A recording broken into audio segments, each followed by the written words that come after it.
Good morning, Caperson Training. As promised, I came up with a listing agreement quiz. You don't have to take it. And now, can I let Chris take it? I think I have enough. Heck yeah.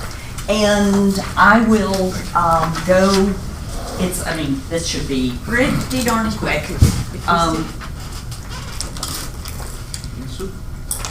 Can we start on it now? Yeah, go ahead. We're gonna not, really need fewer than 5 minutes. I'll put this here for Caroline. And then, maybe at the end, or thereabouts, I'll come back and explain the answers if you miss them. All right.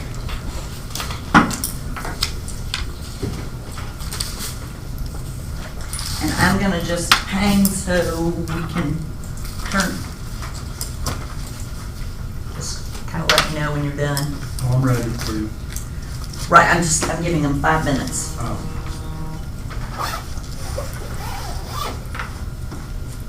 No calling up a lifeline. I call you that. You can talk to Paige. She's not taking the quiz. You should take it.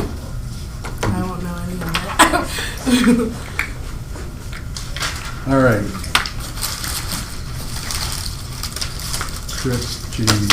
Chris Maria, Paige, Paige, Gerard, Jocelyn, and Joycelyn, Bentu, you have your name, Tim?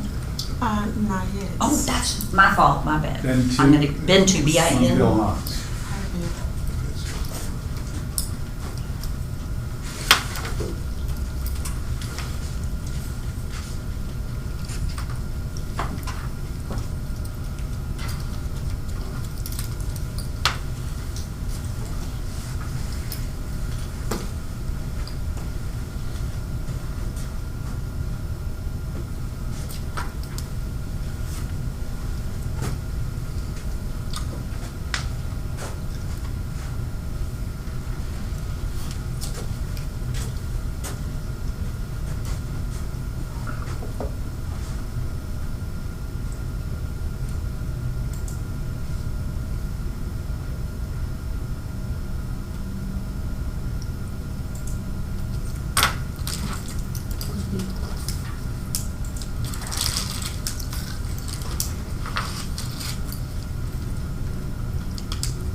Anybody finish?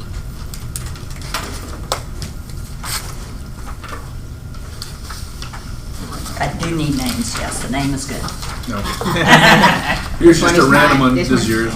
No.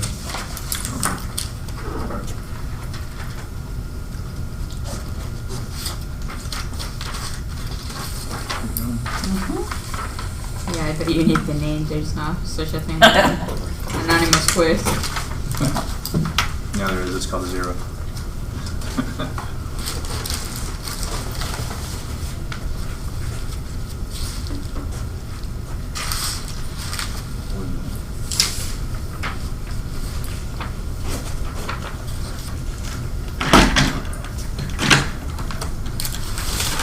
Whoa, this one's not very good. Oh dear. You want me to bring another one in? No, I can use the other one.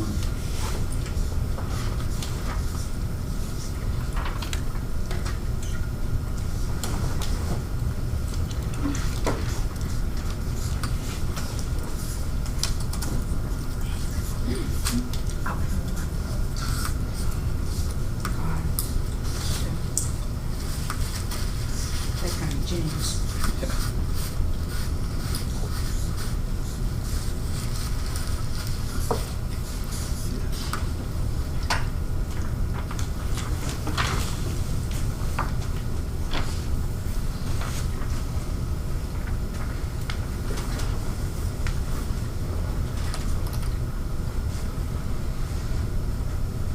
Just take your best guess. It's not going to be held against you.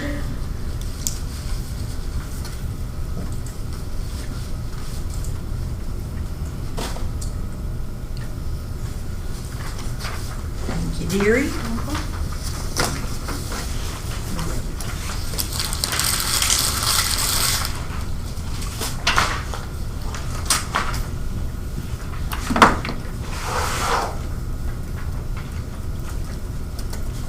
Okay, bedtime. Thank you. Oh, sorry. Okay, kids. Take it away, Bill. Okay, you're gonna grade them later and go over it with them later? Yep, I'm gonna grade them right now. Okay. Yeah, Um, but I won't come back in the middle. right. That's fine. How's everybody doing? So, Great. give me a feel. I know Maria and Chris, you guys, you have your license. You just got it though, right? May 9. May 9, okay. And Paige, you're working as an assistant for the Martinos, more admin. Congratulations. Gerard? Gerard. Yep, Gerard. Gerard. Yep. I'll get it eventually. No, Tell you're me about fine. yourself a little bit. I just got my license on May 2nd. May 2nd, Mhm. okay. Congratulations. Thank you.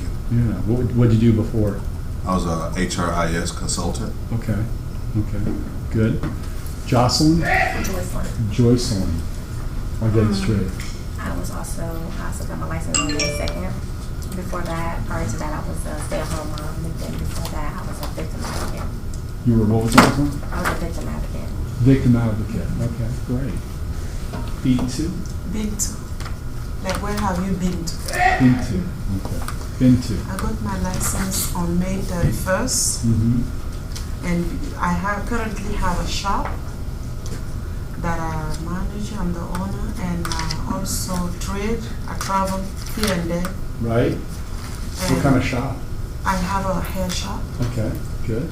yes, and originally I was an accountant back home before I moved to the US. Oh, good. Okay, so a numbers person. Very good. Well, my name's Bill Haas. I've been in this business almost 27 years. I got my license in 1990, but started pursuing a career full-time in 1993. Been with a variety of companies. I was one of the original folks that opened up this Keller Williams office with just like 15 agents. I work with my wife, who's licensed. I've got 4 kids, so for a good part of the last 25 years, she was helping raise the kids, but she's always worked with me. And now as they've gotten older, she has a more impactful role in the business.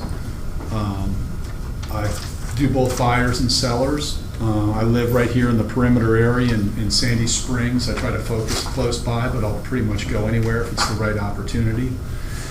And I consider myself probably like on the high-end range of a tech-enabled agent. So I use a lot of technology to benefit my clients and also make the process more efficient, and to also just do a better job for them and make it more efficient for me, myself, too. And we'll talk a little bit about some of those things. I don't want to, I know right now at this point, it's a lot of information, so I'm trying to give you stuff regarding selling your listings. So does anybody have any active clients they're working with right now? Okay, buyer or seller? Buyer. Buyer, okay. Anybody else? Any other prospects coming down the pike? Working on it? Working on it. Working on it, okay. I mean, is what I've found is, this class is selling your listings, but when you're getting started, buyers are probably the shortest pathway to generating income. The key is focusing on motivated buyers, people that have to buy for one reason or another. Be careful falling in the trap of people that really are buying but don't have to. It can be heartbreaking. And making sure that they're well qualified. So that would be something to focus on, but don't not look for listings. Listings are an amazing resource. They're like an asset. A buyer, you could have a weekend and you can have 5 listings and they can all be working for you, but you can only take out one buyer at a time. So having listings is a real benefit once you get to it and be able to accumulate those. Also, listings also can turn into a tool to generate not only other listing leads, but buyer leads too. So it's a tool to develop more business. The stuff we're going to talk about in selling your listing is important for not only getting that listing sold, but it is also part of the process that you share with prospective sellers as your value proposition, which makes you an efficient person and a good choice for them to hire you to sell their home. So keep that in mind when you're learning this stuff, and you want to build that into your listing presentation as part of your marketing plan and your action plan. And it not only includes marketing, but it includes communicating with the prospective seller. Does that make sense? And the best thing is when you get a listing a seller who's also buying, and you're getting 2 transactions out of the deal, right? So on the buyers, I was just telling Stacy, and I'll just repeat it because it's worth repeating. I got a referral from a past client. It was a buyer that's moving from Wisconsin. They own their house up there, and they were first-time home buyers when they bought that house. So they don't have a lot of history with agents up there, and I called them to have a telephone consultation because we couldn't do it in person. I'm a big fan of whether you're dealing with a buyer or seller to have a consultation where you actually meet with them before you take action. Break the ice, get to know them, set some parameters, ask questions. There's a variety of ways to do it, but yeah, bless you. A consultation to really kind of understand and do a needs analysis for both sellers and buyers is really important. But getting back to that story, after I talked to them about their needs as far as the home they want to purchase in Atlanta, I said, oh, by the way, are you going to be selling your house in Wisconsin? The answer was yes. I'm like, I can help you find a great real estate agent if you don't have one already. And their answer was, oh, that'd be great. So you all understand the concepts of referrals? Have you already been exposed to that? So telephone conversation with the buyers and getting to know them, with the sellers, talking to them about their buyer needs, just gave me a good feel, like their age and they don't have any kids. They've got a couple pets. Just good, something good to build on. I figured out this one seller is very tech oriented. He's a director of web operations for a publication company. So they were receptive to me referring them somebody. Is what I did is I called the team leader at Keller Williams, the guy who's Brad's counterpart, kind of explained, had a telephone conversation, a little bit about these people, the specific area that they live in, and said, can you give me a couple recommendations on agents? And I called 2 of them and interviewed them basically. How long have you been in the business? How many listings do you have? Tell me a little about your marketing plan. Because this guy's a tech guy, where would you rate yourself as far as technology on a 1 to 10? And just through a 10 to 15 minute conversation with these 2 agents, I was comfortable with both of them, but one of them was really the shining star. I went back to them and to my buyers, and I said, hey, I've done the research. I've got 2 people to talk to. Do you want me to, I can give you both of them or one of them, and you can interview both of them. They're like, yeah, give me the information, but we'll probably go with a guy that you just told me about because I think he's a good fit. So by doing that, I'm also involved in that side of the transaction, helping manage it, and that helps for a seamless occurrence when you're dealing with these clients. You know who you're dealing with when their house goes under contract. Them, like most buyers, they do have to sell their existing house to buy. So it's good to be in tune with the agent that has that house listed because their purchase basically hinges on their success up there. And that's another reason why if you refer them and you do a good job getting them a great agent, the chances of them selling their home goes up, which gives you a much better chance of actually selling a home or helping them find a home and sell them a home when they're here locally. And for that, I don't know what the value is going to be, but I'll get a 25% referral fee on the agent's listing portion of that transaction. So it'll probably account to a couple $1,000s, and it's all just for making a phone call. The referral is probably the sweetest form of real estate commission, whether it's clients that you're working with or even just people that you know that you can refer. And it doesn't have to be local like I just explained. So always keep that in mind, because it's amazing how that money can add up. And you're getting 25% of that listing, and you can negotiate that. I typically pay and receive 25% of their commission. But you're getting a quarter of their commission for doing a little research, making some phone calls and interviews. If they're pleased, it's great income, and you're not driving them around. You don't have all the expenses involved that you would with a listing or a buyer. So keep those referrals in mind. They're really, really a good resource to generate commission income. I follow the agenda pretty much, but then I deviate and kind of share with you some of the things that I do. Some of it is a little bit more in-depth or technical, or I know you guys are getting a lot of stuff, but I want to share some things with you just so you have a feel with it. So we'll follow the program, and I guess we always start out about the daily 10-4 with your contacts, connections, and notes, and Homes Preview. How are you guys? Have you guys been? We're in the 6th session now. Is this something that you've been trying to do regularly? And not, you can be honest with me. I'm trying to put everything together, like try to digest everything and trying to come up with like a schedule that we can follow, like prioritize and get into like the habit of doing it.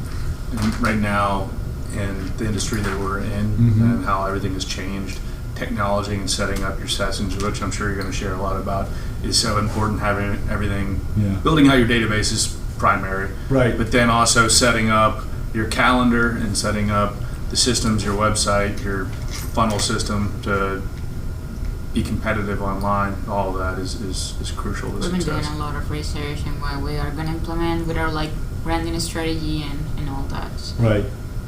I mean, it's all about talking to people, and a personal phone call is really important. I think texts are also a great way to communicate with people nowadays as a follow-up. Sending a blind text, I don't know. We talked to 40 people yesterday. So that's great. And I mean, there's a variety of different scripts, but if you don't know what to say when you call people, just explain to them, hey, I've just gotten into business. A good thing to do is to ask people, first of all, you tell them you had a career change, I've gotten into real estate. And you say to them, I'm really trying to build my business. I'm working with Keller Williams. I'm new at this, but we've got this team of tons of experienced agents. So I've got all these resources behind me. But what I'd like to know is I'd really like an opportunity to earn your referral business. If they think you're talking to them about selling their house or helping them buy a house, unless they have an immediate need, they almost feel like they're being sold. But if you talk to them and you put together your value proposition, what makes you better and different, and establishes you as having market knowledge and that you can get the job done, I think a great script is, I'd like to talk to you about my business in case you come across anybody who's buying or selling. They'll naturally think, okay, if they have a particular need, they would be receptive to it. But by talking about somebody else, It'll get easier. The message will go easier. Get your message across, and then one of the conversations I like to have with somebody is, oh, by the way, if you did find somebody if you did, a coworker, a friend, a family member that needed to move and buy a house or sell a house, is there somebody that you would go to as far as the go-to real estate agent? And sometimes you'll have people that say, oh, well, my sister-in-law's an agent. She lives in the next neighborhood over. That is a less valuable contact, but you never know. You can always still win them over. I've had people that I've talked to and I said, listen, I understand, your sister-in-law's an agent. and you have an allegiance to her. So maybe if they listed their house, they would use that particular person. But if you can demonstrate that you are capable and you qualified and can listen to them, oftentimes you can say, hey, by the way, I know you've got the sister-in-law, that's great, but we really do a good job. I'd really love to sit down and show you what I do, to help buyers and sellers. I know you don't have a particular need, but if you would like to refer somebody to me, I promise to take good care of them. Because a lot of times, even though they've got that family friend, they're committed to them internally if they do something, but they'll still refer business people that they know to you, even though they've got that connection who's in the business. So it's all really about talking to people. The handwritten notes are invaluable. I mean, who goes to the mailbox and half of what you get just goes right to the trash, right? Whenever you see a handwritten note, even if it looks like it's computer generated, you might even open it. But you really break through when you send a handwritten note. And that gives you another reason to call them back and talk to these people, because you've done something that's a little out of the ordinary, right? So has anybody done handwritten notes? You guys have notes? Didn't you get notes as part of the Ignite? Yes. Yeah. Sitting on your home office desk, or what are we doing with them? Nothing? Just try to do one a day, in introducing yourself. You guys would be surprised on how powerful it is. All right, so you're going to work on your notes, right? Does everybody have some kind of database that they're keeping their information in? We've got the database through Keller Williams. Yeah. But What are you using, we're still putting Joycelyn? together our contacts. I'm building it in my Excel. Yahoo account. No, I'm not using the, it's an app that my husband was showing me. I'm trying to learn, so What's it called? I don't remember. No. Yeah, I'm not that tech savvy. I mean, you want to continue to add people to that database, people that, build a base of information of all the people you know, but try to add to it weekly and categorize them and create like a top list. You'll find that there's going to be people that do regularly refer you business, and you want to give your most attention to those people. So we got our notes, we talked about that, our 10 connections, or our 10 contacts added. What about previewing homes? We went to 3 open houses last Saturday. Right? We're trying to also get in the habit of going every weekend, preview houses, and So here's one little trick that I like. You guys do y'all have your logons to Matrix, the FMLS database? So a couple things, and you can take training on this. I'm not going to go into detail, but there's something called hot sheets. And you can set up a hot sheet for an area so that it notifies you when new homes come on the market, when there's price reductions, when they go under contract, when they sell. Pick an area that you want to kind of focus on and start looking at those. Create a hot sheet so that you can become familiar with the inventory. And follow them. Follow properties from when they become active listings to when they go under contract and sell, or if they expire. Because expired listings or withdrawn listings are a lead opportunity, right? So pick your patch, use that Matrix hot sheets to dial in and make yourself familiar with the inventory. It gives you confidence then when you're out in the field talking not only to prospects but to buyers and sellers, because you can reference things about certain houses and it really makes you look like an expert. The other thing on the previewing that I like to do, and the whole evolution of how we schedule appointments and access properties has changed some. Right now in showing time, have you guys ever toured a property where it requests you make an appointment through showing time? You know what that is? You know what that is? So if you isolate in MLS that list of properties in that patch you want to focus on, you can go in and search. And oftentimes, even if it's vacant, the listing agent will say, schedule appointment through showing time. And if you pick vacant listings, they're easy to get in and out of. So you may even print out some of those vacant listings, but schedule appointments to go see them, because typically you get an immediate auto response from the listing agent. Yes, it's not even, they have it set up in their showing time where they just want to know when somebody wants to see it, but they do not approve it. The system automatically does it. So going and touring vacant properties in your patch, in your area, is a good way to easily satisfy I'm not sure I understand. your goal of the premium properties. And, you know, you can do it on the back and forth to work. If you're going to drop off a kid, going and running through a vacant house is really simple. So I really encourage you guys to preview, 10 homes a week in your area just to start getting a feel. Leave a card behind, you have business cards, let listing agents look at them. Your name becomes more familiar in the agent community. Right? Okay, so we're going to do all that? All right. So one of the segments of this course is to actually do lead generation in class.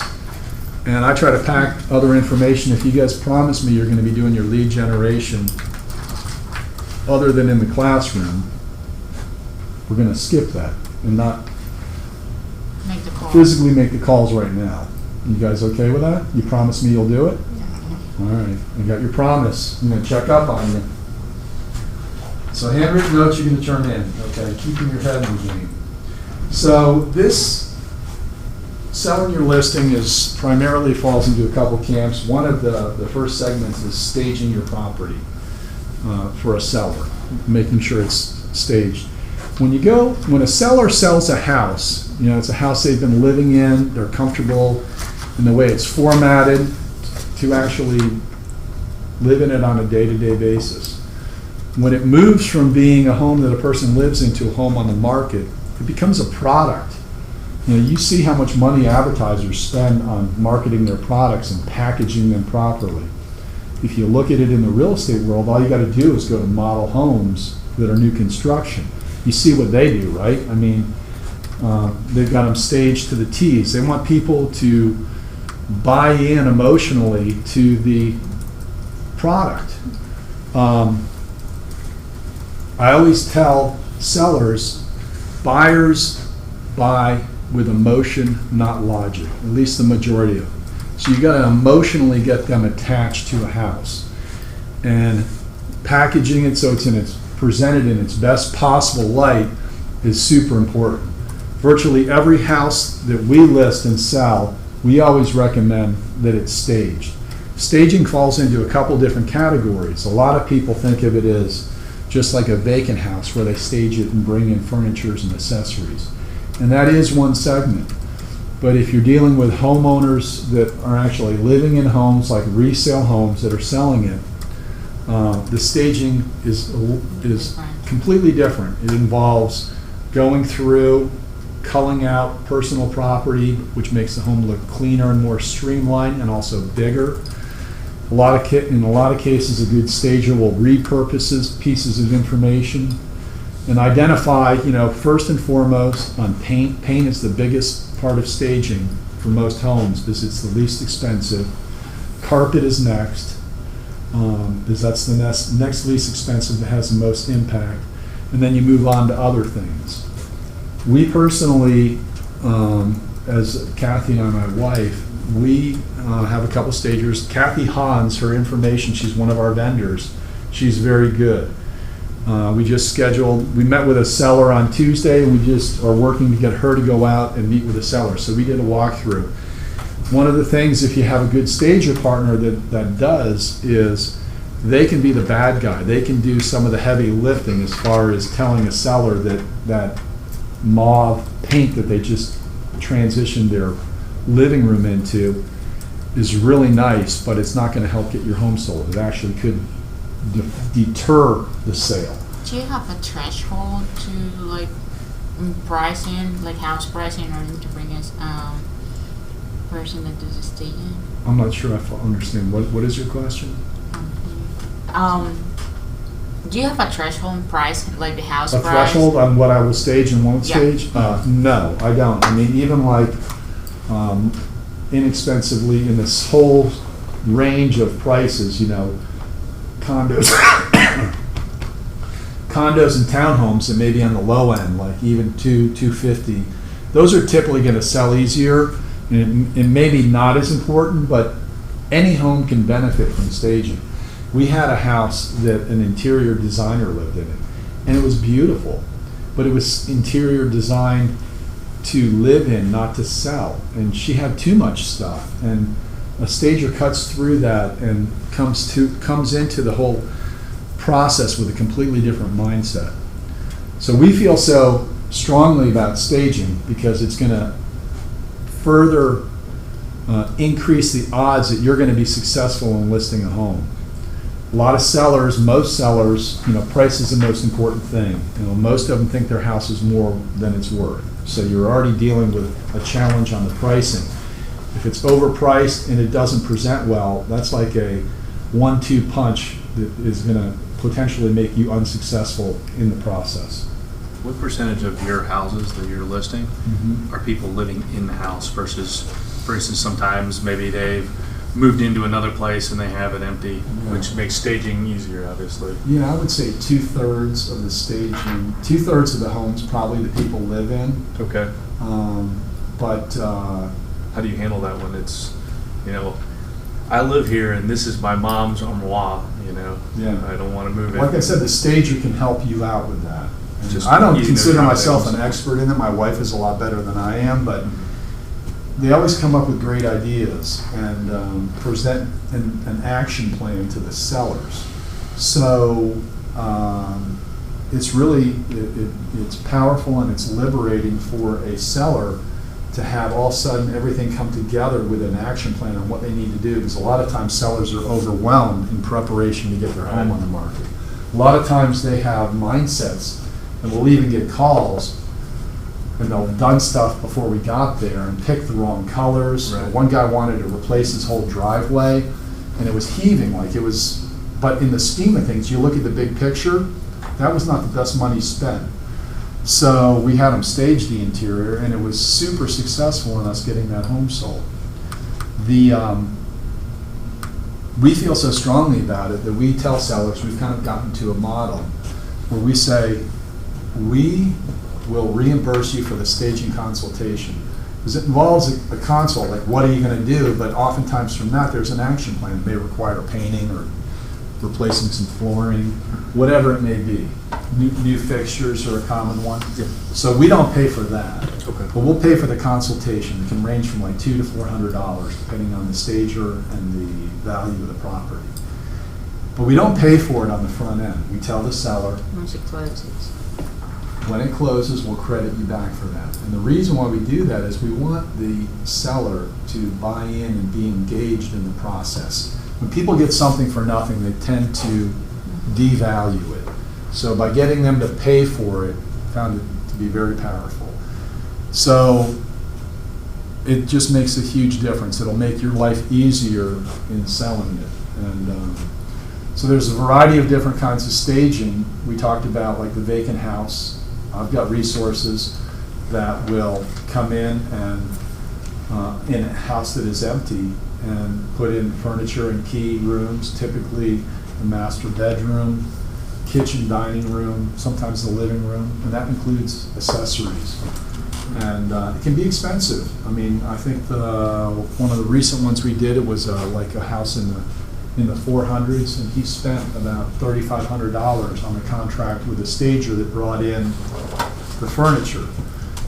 But one moniker you'll hear in the training is that typically the cost of staging is going to be less, significantly less in your first price reduction. So if you can get them to invest on that, there's one person I've heard say, one agent, you should, as a seller, expect to spend approximately 5 to 10% of your house investing in it, preparing it for sale, to create that package for promotion. Because it's a beauty contest. You're competing against other homes. Buyers are out there making direct comparisons to your house and the other. Now, you don't have to do anything. You can sell a house that's, in total disrepair and that's a wreck. We've done it before because the seller either doesn't have the resources or doesn't have the will to go in and package it. Is what you need to explain to the seller is it's going to affect your price, because people add up things that need to be done, and they typically assign values that are much higher than what it actually costs to do it. So whenever you can get that stuff done on the front end and have it properly staged, that investment is going to pay off. So you've got that vacant home staging. You've got like a resale house where it's occupied, where they come in and look at, a good stager will take an inventory of everything, go room by room and take a look at the outside and make recommendations. And typically, the stager's recommendations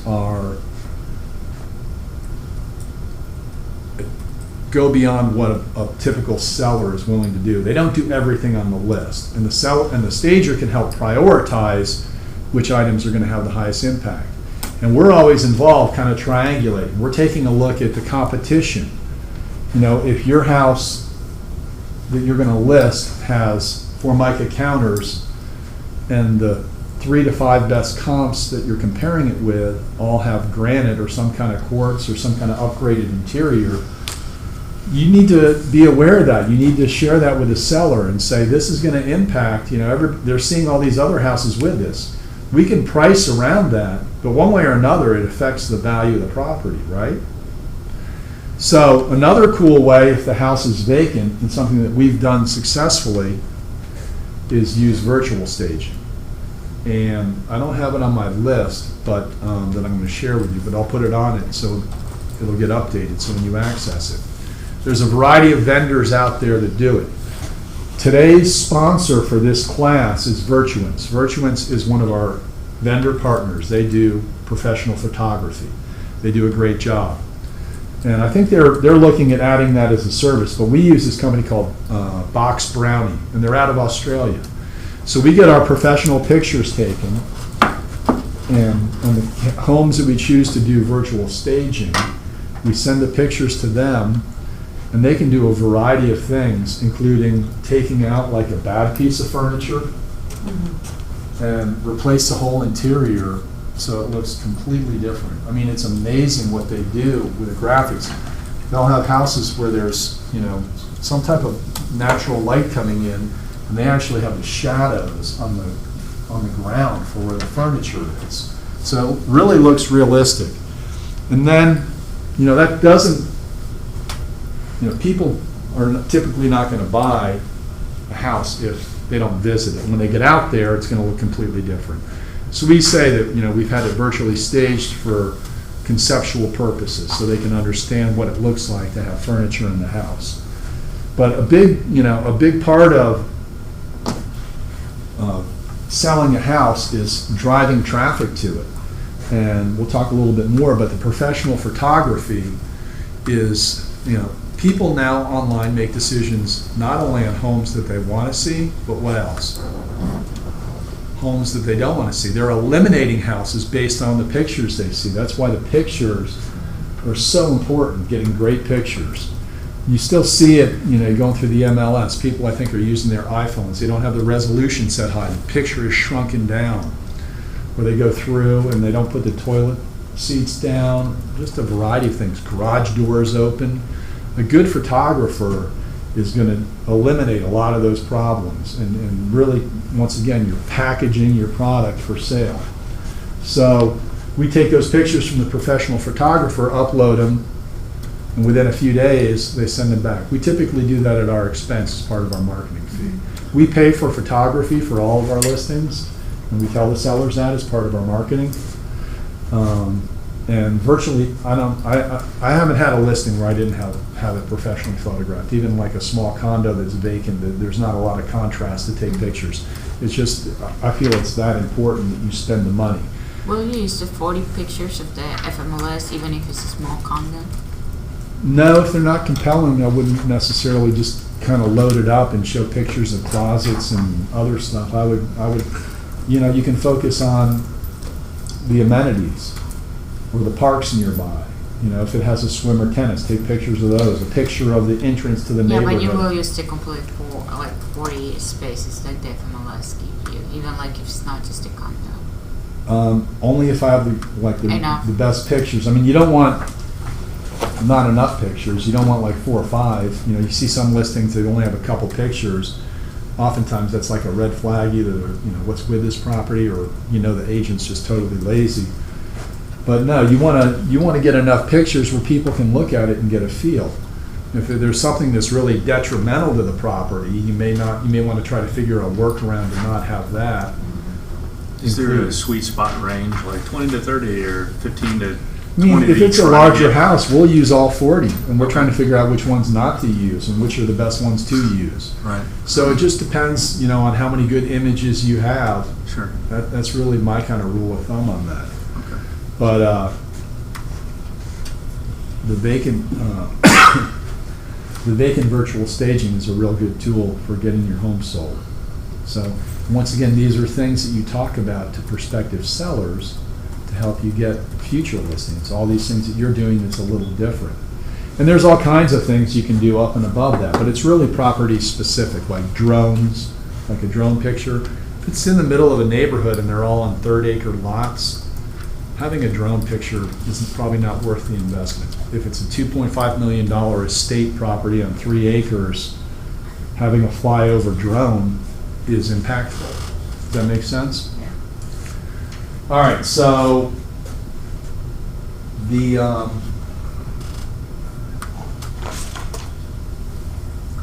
say in the course notes that 32% of the realtors report a 1 to 5% increase in the offer on staged homes.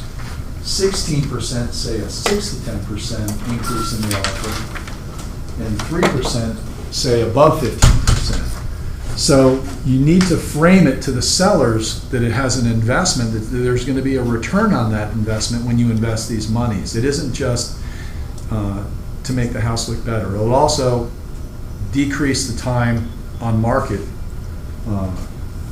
in most cases when the home is staged.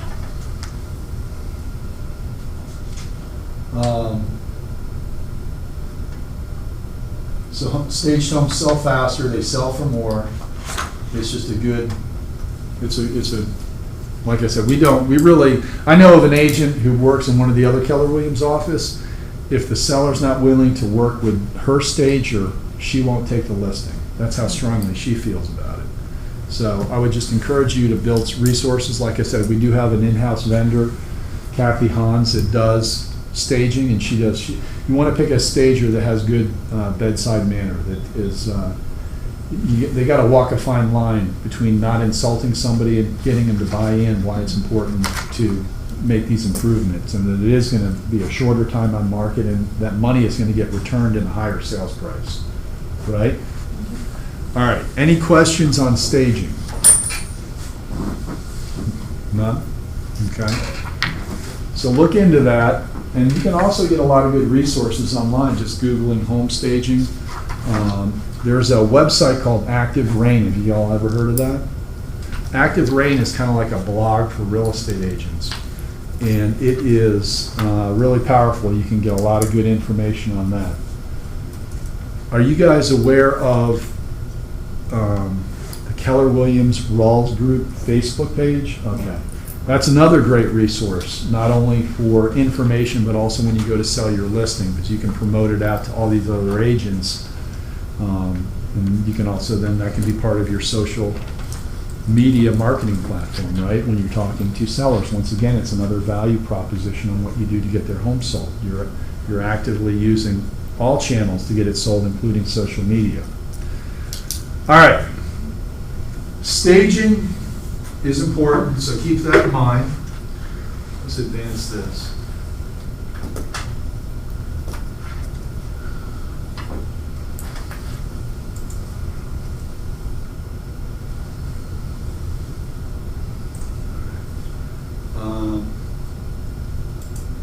Next part is the actual nuts and bolts of selling your home.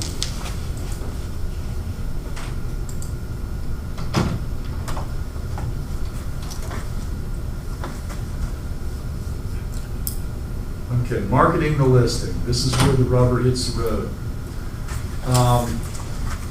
There's a segment here on open houses, and we'll talk about that in a minute, but in general, I wrote down a link to a Google Docs page. You guys who have your computers up, do you see that? Did anybody type that in?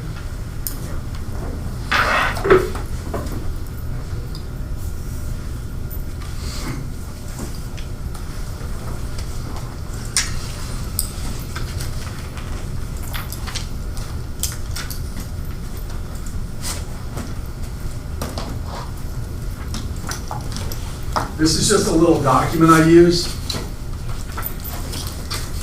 And if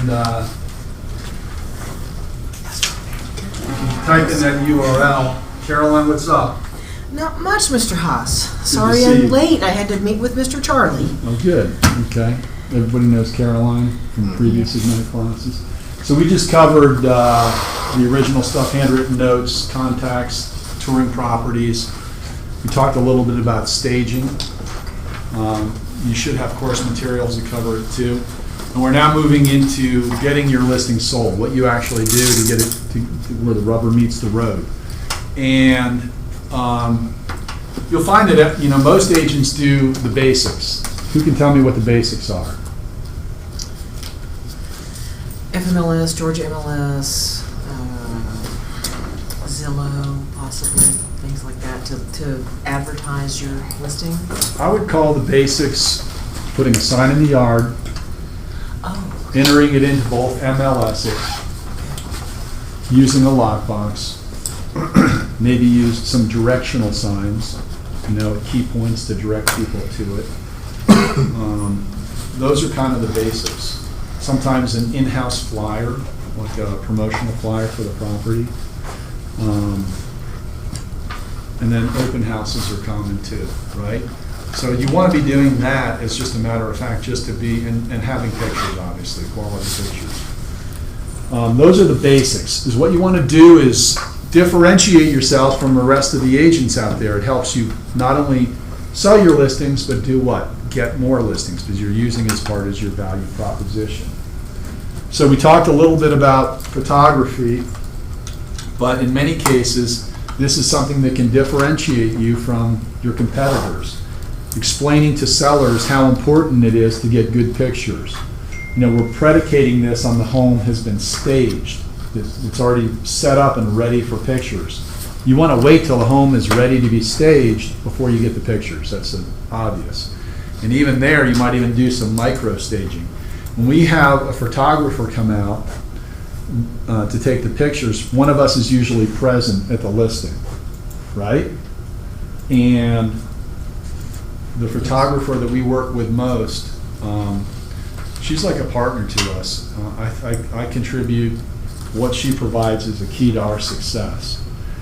So the house is already staged, and those are like big picture things. But when you go to take the pictures, we'll work with her, and we're kind of on the same page. We'll be in the kitchen. She's like, all right, check and see if there's any tomatoes. Let's get a cutting board out. If they got one of those big La Creuset, like Dutch oven pots, it's real colorful. Put that on the stove.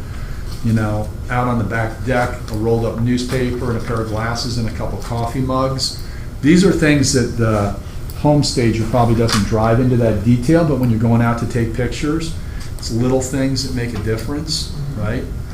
And some photographers are more perfectionists than others. We had this one house that had plantation shutters. And if you looked at the front of the house, it had 5 windows up top and then 2 in the, 5, 4 and a door, we call it, door in the middle. And plantation shutters across the front. One of the plantation shutters on the upstairs bedroom was open. When you looked at it, I didn't even notice it, but she's like, can you go up and close that shutter? Because, she drives down to the level of perfection. So you hire a good photographer and you be present, and you'll see things too. Like I've emptied out a whole bathroom full of little perfume bottles and other chattel and knickknacks just so, and put it into the bedroom while we're photographing that and put it back. So oftentimes the stager will get to that, but sometimes they don't. But you want to really dive in when they're doing those pictures and make sure they come out the absolute best, because it's going to help you in the long run. Does that make sense? So that would be something that's up and above the standard stuff that an agent provides. Virtuance, so this is just a list. I've got pricing information there. These are hyperlinks. Home staging, no vacancy. They do the houses that are not occupied. They also do other, just general resale home stages that are occupied. She does homes that are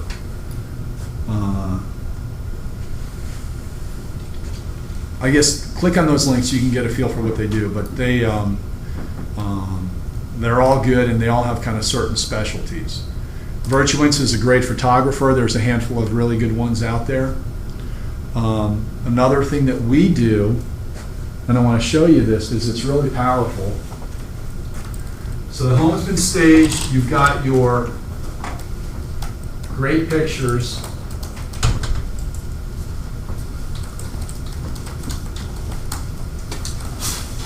One of the things that we do is we create a whole, a specific property website, right?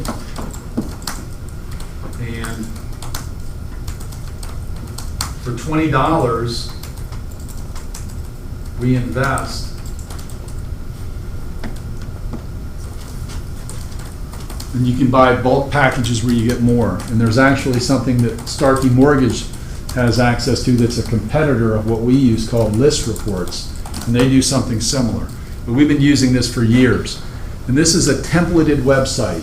And if you have one listing, you can pay $20, and I think for a whole year, and if your listing doesn't sell in a year, you're probably in trouble. They will provide you access where you can input your pictures and data into this template, and it creates this website. And they have dozens of different templates, so every one of ours looks a little different. But it has a high definition virtual tour, mapping, payment information, more info, brochures. One of the cool things that this does is, let's see it on this one here.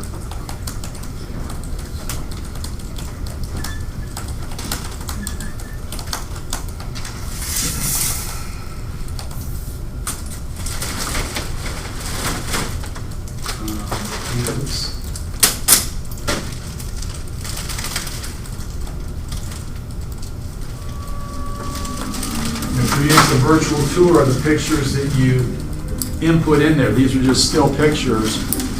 But some of these virtual tour companies, the way the software works, it almost looks like a video because they're taking a still picture and kind of moving around in it.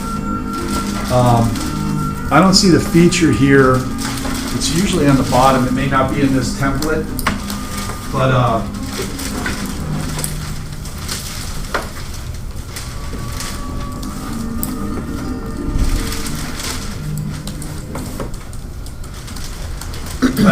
this website, there's a way to click on it. Like I said, I don't see it here. Usually it's there. But on the bottom, you can translate the website into like 60 different languages. So we were working with a Korean couple that was referred to us. And I think, I mean, they were from Korea, but they live here domestically. Their kids are here. They were still very much Korean oriented. So I showed them one of our sample websites, and I clicked on that link to translate it into Korean, and all of a sudden the whole page comes up in Korean language. It's really amazing.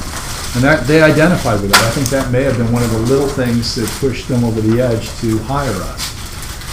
But this is a really good tool, and is what we do is we go out and we go to basically like a GoDaddy. It's a different site, but we get a domain for each property, right? And we use that in our marketing.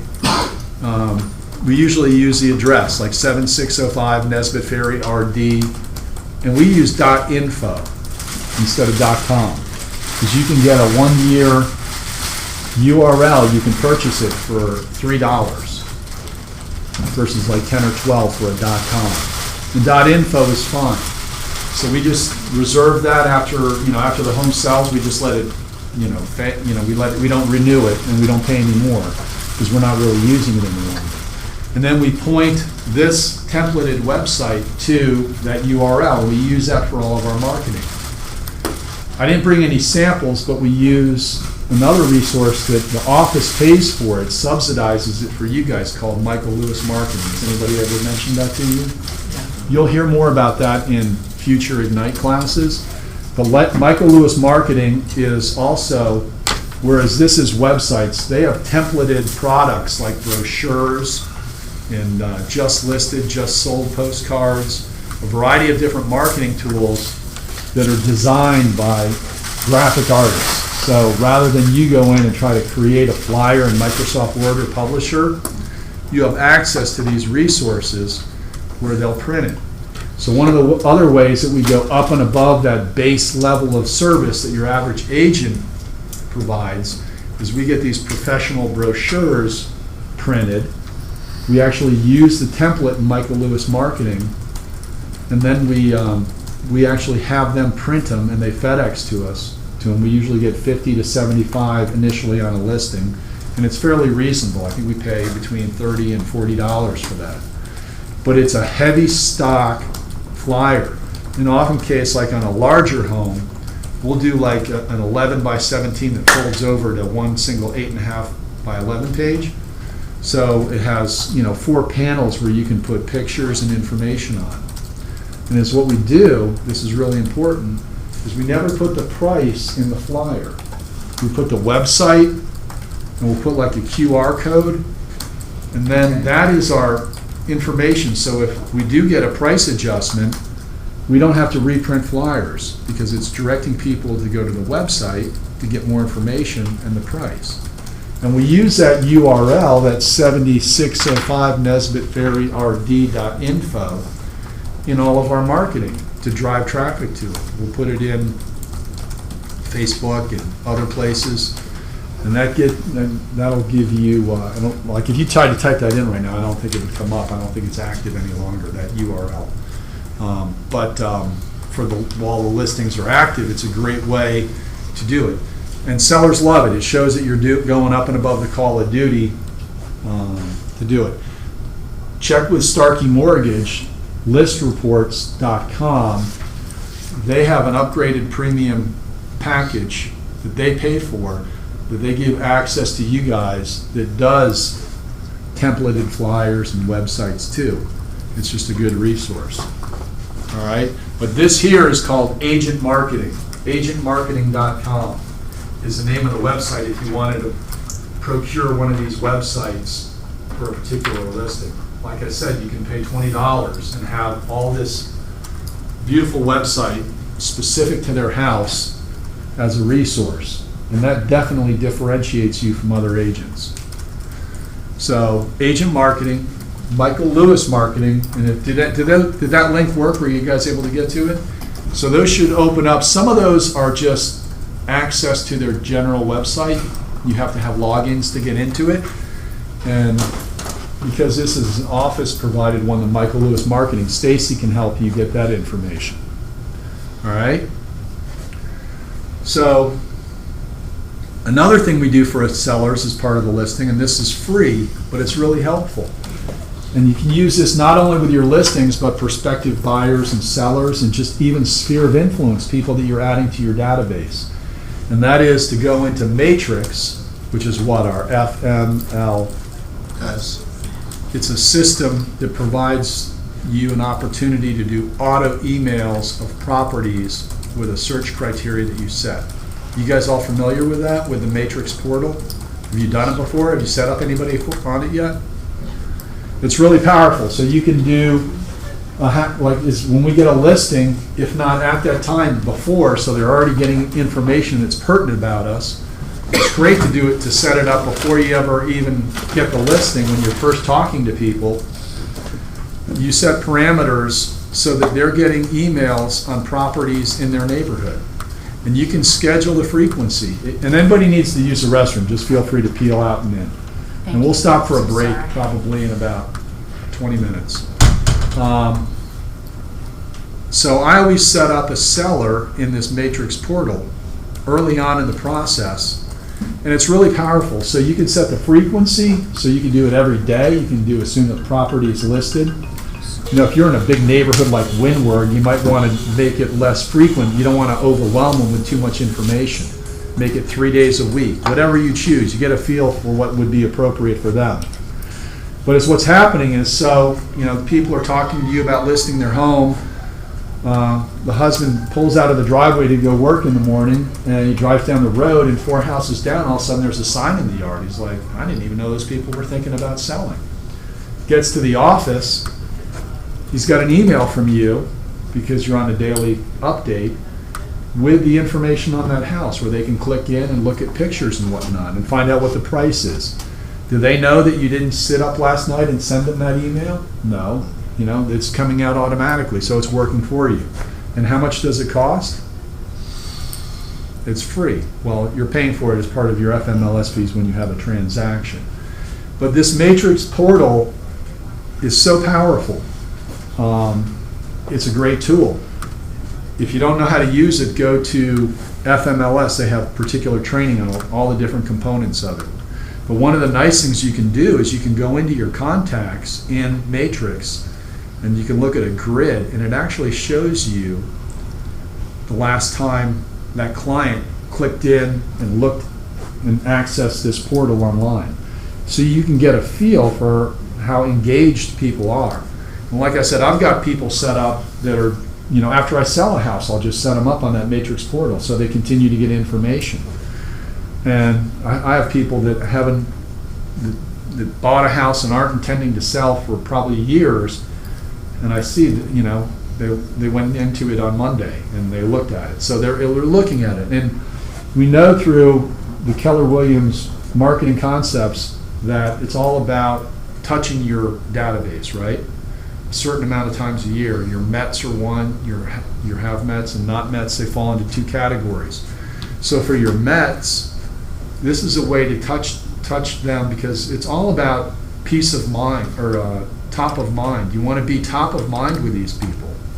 So it's really powerful. So look into the Matrix portals, not only for sellers, but just for your sphere of influence. Different people offer to put them on it, and it'll pay off, believe me.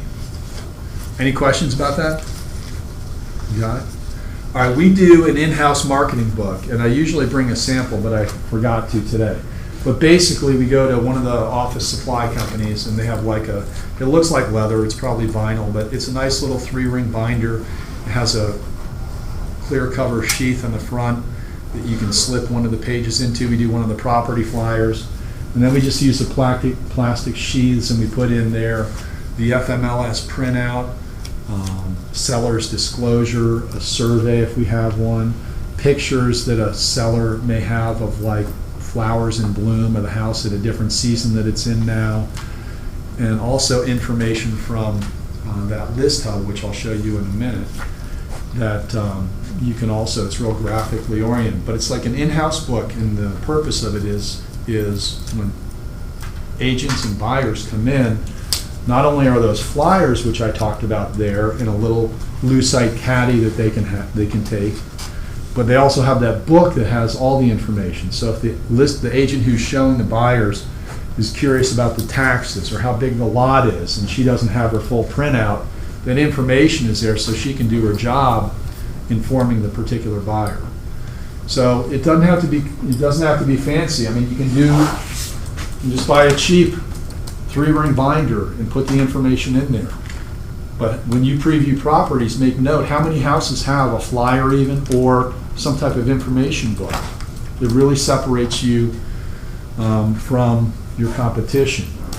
One of our agents, she actually, on her higher end listings, she would take and, there's like Shutterfly or some of those where you can actually create books that are bound. She would do that with the address of the property embossed on the front of it, and all that information is not in plastic sheaths, but it's like a bound book. So for a luxury property, that's a real upgrade. Most agents wouldn't do that.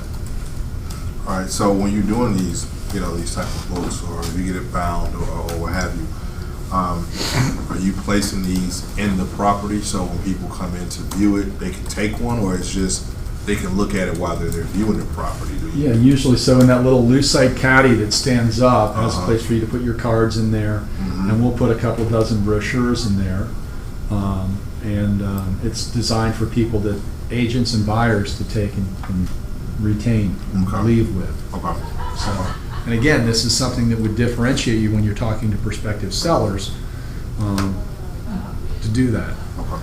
So, and the other thing too, and we really didn't talk about it, is there's a lot of moving parts and elements to getting a listing up and running, from when you're doing all the preliminary pre-staging to staging and executing that staging plan, getting pictures taken, and oftentimes when the house is ready to take pictures, at that point in time, the buyer's ready for the house to be on the market. It's never going to look as good as it does. They typically oftentimes get it cleaned right before the pictures are taken. We always tell sellers there's a lag time typically with our photographers, a day or two, because they'll spend more time actually working on the pictures in Photoshop and other places than they do taking them and getting the lighting right and making adjustments. So there's a lag time after they take the pictures before you get them back. And by the way, a good photographer will deliver the pictures to you in both a high definition or high resolution and low resolution format. And you want to choose which ones you use. There's purposes for those two different resolutions. We use the high resolution pictures in this Michael Lewis marketing, and actually in this agent marketing website, because it allows for high definition pictures. When we go to upload photos into FMLS, we use the lower resolution pictures because they load quicker and they're sufficient to use the lower ones. That's what it's designed for. So a good photographer is going to deliver that output to you in two different formats and use them appropriately. The other thing too, just about the pictures in FMLS, and sometimes we're not real good about doing it, but each picture in FMLS and GAMLS provides for a field where you can put text describing that picture or that particular feature. And I personally feel it's a real plus to go in there, even if you're restating the obvious that it's the living room, but if you can mention something that maybe reiterates something powerful about the room, brand new stainless steel appliances and what Carrera marble, whatever the particular feature is. But type that in so when the viewers look at it, not only other agents but buyers, they see that text. It's really powerful. It's all about the little things that you do, the little extra things that differentiate yourself. So we got the in-house marketing book. The Super Key Box is by itself, that's just standard, right? But we take, and you can get further training on this, but on the Super Key Box, you can set it up like we had a seller in a vacant property, and they were just curious when the showings were, and there's a variety of different systems, but you can go into the Supra website, the Super Key Box website here, once you have a listing, and you can actually create a notification for when that lockbox is pinged. It'll send me, whoever you put the contact information, it'll send them a notification. And you can put in their phone number, like if I put in my mobile number 770-310-8839 at tmomail.net, it actually sends me a text. So you can convert a mobile number into an email address where you'll get text from it. That's what I enter into that Supra with some people, is they just like to know when. And if you've previewed houses, oftentimes now the system has evolved where it actually asks you if you're done. Yeah. And if the agent takes the time to respond to that, which oftentimes they don't, you know that they're done. And this can be pushed out not only to you, but there's multiple fields where you can enter in multiple contact information, email addresses or phone numbers, so they know when the showing is over. Once again, you're just differentiating, setting yourself apart. All right?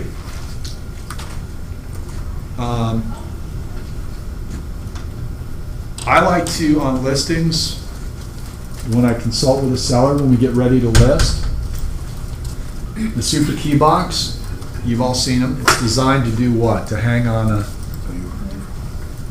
do we know? It's got that loop on it. Why do you think that has that? It's the. The Supra blue key box. What do most agents do? Hang it on the door. Hang it on the door. Unless you're in some kind of high-risk area where you're afraid somebody's going to steal it, which doesn't happen very often, we always keep the Supra box unattached and at the front door. You'll see it if you think about it when you go out. And we explain to the seller that we do this for a reason. This gives you total control of the showings. You can go in on any key box and set the times where it's accessible by an agent. So by default, you may have it from 8 in the morning to 8 at night. But say you've got a homeowner that went and did a workout, they came back and wanted to take a shower. You know, any agent with a key box can access that and come in. We tell them to leave it unhooked in at the front door, and they can control it. So they could bring that inside. Because most people make appointments, but every now and again an agent is in the neighborhood, they're showing another house, they see yours, buyer asks about it, they try to call you, you're out with another client, they don't make contact, they kind of look around, maybe go up to the front door, and they go in. It doesn't happen that often, but unscheduled showings do occur. By not having that key box attached, it gives that seller control, and that gives them peace of mind, especially if they have kids.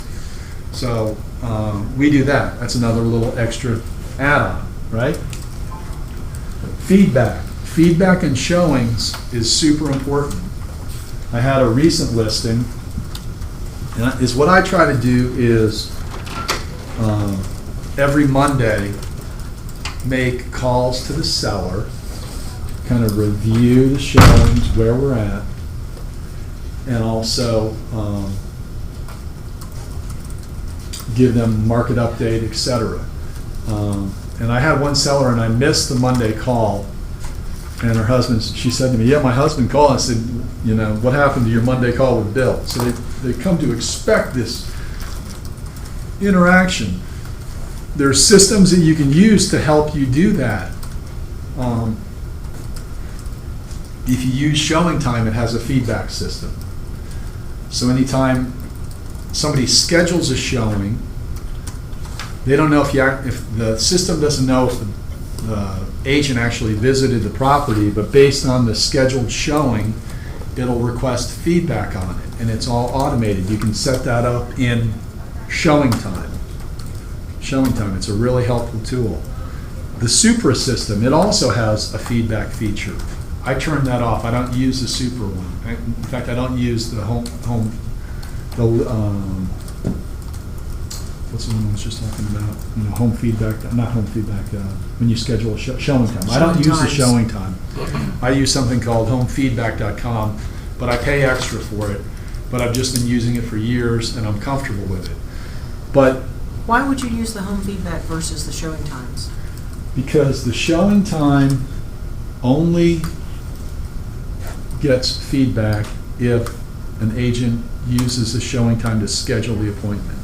So if an agent calls me and says, hey, can I go tour your property? Oh, it's vacant. Oftentimes they'll say, yeah, can you just ping Showing Time just so I get a record of it? And that would solve that problem. But sometimes they slip through the cracks. The system I use actually pings it off the Supra box, so if it's actually accessed, even if they didn't have an appointment through Showing Time, it sends them out an online questionnaire, and it also has reporting features where you can schedule an automatic report that goes to the seller with all the answers to the questions. Okay. Yeah. But it doesn't have to be complicated, folks. I mean, you can follow up, if you only have a listing or two, you can follow up in person and just contact the other agent. You learn a variety of different things when you get those feedback calls. But it's really important, and oftentimes it'll help you gain the most necessary advantage, and that is if the market is rejecting a property, it's typically centered around one main concept. Do we know what that would be? If a property is being rejected, either no showings or showings and no offers, there's typically a problem with what? The price. The price. It's almost always the case. It's like, the sun's going to rise in the morning and set in the afternoon.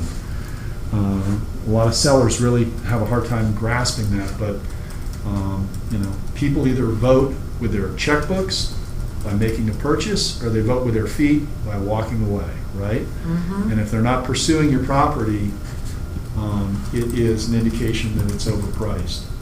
So this Monday morning call to review that feedback with the seller keeps you engaged. This is what you don't want to do, is you got this listing and you agreed to take it higher than what what you wanted to price it at to appease the seller, and it results in no showings. I mean, at least if you have showings, you have something to work with. But if it's not even being shown, it's just sitting there, and that'll happen. If you're just marginally too high in price, homes just tend to sit there. Sellers are under the impression, well, somebody can make an offer. In most cases, that just doesn't happen. People are comparing that house against others. It's like they may have a Mercedes, right, which is top of the line car, but you have it priced at a Ferrari price. So every day, if you've got the choice as a consumer or buyer to buy a Ferrari or a Mercedes, and I'm not talking about like the high-end Mercedes, because I guess some of them are probably priced like Ferraris, but what are you going to do as a consumer? Are you going to buy the Mercedes? Are you going to go with the Ferrari if they're both priced the same? So these buyers out there, they're making comparisons and they're focusing on ones that are going to return the best value to them. And if you're out of your price range, it often doesn't get shown. So the worst thing that can happen is that you all of a sudden start feeling guilty and depressed because you don't know what to tell the seller because it's overpriced and it's not getting shown. So you let that first week slip and you don't call them. The next week you didn't talk to them the week before. I'll just wait, hopefully something good will happen in the future. All of a sudden it's been 2 weeks and you haven't even talked to your client. And it creates this real uncomfortable feeling. That's why if you make it a point to contact your sellers every week and review what's going on, is real powerful. I know one agent who they have their names printed on little notepads. They give the seller a notepad and they say, during the week, if you have any questions, write them down on that notepad because we're going to go over that when we talk next week on the Monday call, right? I always thought that was a good strategy. Now, another thing that's really important that you can do here that adds value and differentiates you is when you get ready to make that Monday morning call to your seller is to do a variety of different things. I try to do something a little bit different each time. So on the first week, I may call the competing listing agents that are competing with my listing, right? And have a conversation with them. Oh, how many showings have you had? Well, if they're not getting any showings either, that's an indicator too. Like, it could be slow. It's just sometimes it is slow. You can talk about, because you'll have who showed your property. Oh, well, did Janet Turner, did she show yours too? It would be logical that they showed the neighbor's house, not this one. And you kind of get in a dialogue with this agent. You extract all kinds of little ditties of information that is useful that when you call your seller that next Monday, you can chat with them about. This shows that you're not just sitting there waiting for something to happen, you're actually engaging other agents. And when you talk to the other listing agents, you encourage them to come preview your property and offer to do the same for theirs. And that's going to create more showings, more exposure. Showings always make a seller happy because people are coming to see their house. So you may make a few phone calls and talk to listing agents that have competitive properties to get notes and just get whatever details you can extract from those folks about their particular listing, how it's going with them. The next week you may call up homes that are pending, and you can go in and with pendings you can't ascertain who the other agent is on the other line. But you can call those agents with pending properties and also pull information from them and try to figure out why their house, somebody pursued that and didn't pursue yours. And then the third week you may call 3 sold properties that sold in the recent past. And my dialogue with that agent is, oh, by the way, congratulations on your recent sale. Just wanted to talk to you just in case, through your marketing efforts, some of it's residual. It's still out there on the internet and whatnot. If you come across any buyers that were potentially interested in your house, I'd love for you to show them our house. And that's a benefit to them too, because they can make another sale. Oh, by the way, have you been inside it yet? You would know that already, but can you go preview it? Once you get your driving listing or showings to your listing. But it gives you more information to talk to your seller on that Monday like a pro, right? So whenever you do the feedback, get it all put together. Some of the systems, like the Super and the list reports, actually will publish a report that you can have scheduled and sent out regularly. You can go in and customize the questions. They'll typically have a list of default questions that they ask the agent who showed the property. What do your clients think? Is there an interest? What do you think about the price?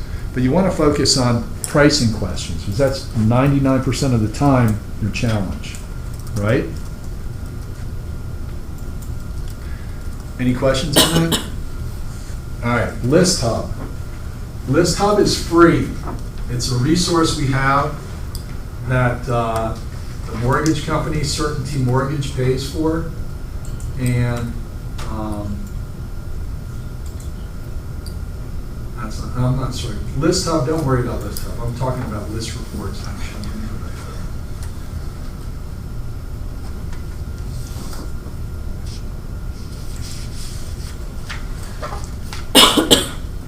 List Hub is something you can click on that link.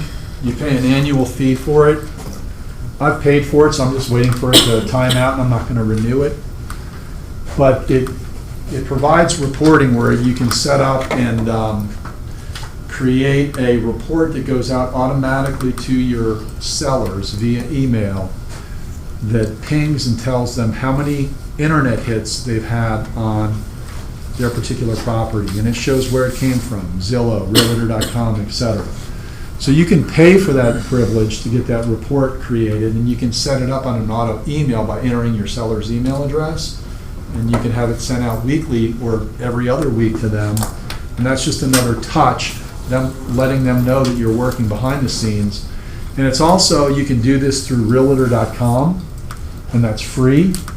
Realtor.com, you can go in there and set up free notification reports to sellers.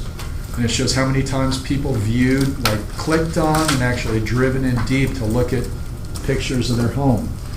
I find this to be helpful, especially if you got a listing that isn't selling. It may be getting shown or may not be getting shown, but no offers.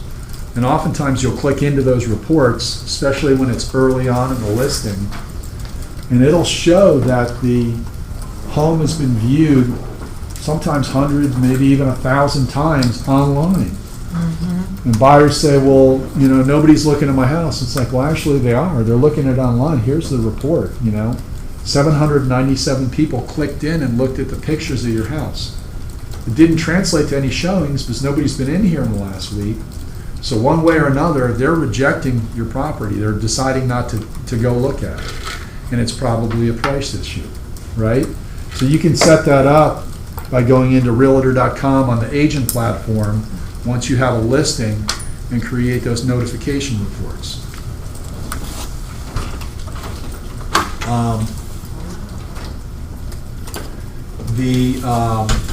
That Lux VT that's on there, and when we get to here, we're gonna take a break. The Lux VT, if you guys do get a luxury listing, a high-end listing, if you click into that, it's a really robust. They provide a number of different marketing services, is what you'll see. Does that link work, by the way, if you click on it? Lux VT. Anyway, it creates one of those single property websites, but they also do online marketing in the Wall Street Journal, Robb Report, New York Times. And the way you pay for this is there's a setup fee, which is a couple $100, but you only pay a fee which, depending on the price of the property, can be anywhere like $700 or $800, or I think $1,200. It's something, I think that's the break. But you only pay it if the home sells. So if you've got a listing that's priced at $1 million that you're looking at, making upwards of $30,000, spending $1,000 for this luxury marketing is a good investment in some cases. Something to look at. I wouldn't really use that unless you had a high-end property. But it's just another resource. Once again, when you're talking to prospective sellers, you can share resources like this that you have. What's the price when you consider luxury, like over 750? They say in Atlanta it's 750 is the 750 threshold. is- But 750 in Buckhead is different than 750 in Johns Creek. So.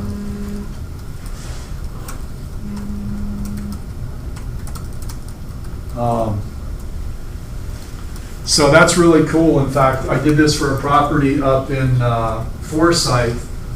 I don't know if this video is still going to work. Let me try it.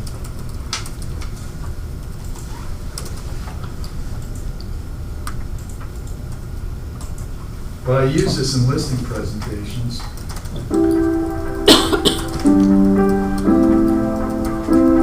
So this is the website. When you pay that fee that you get, this is the intro to it. It kind of has this flyover.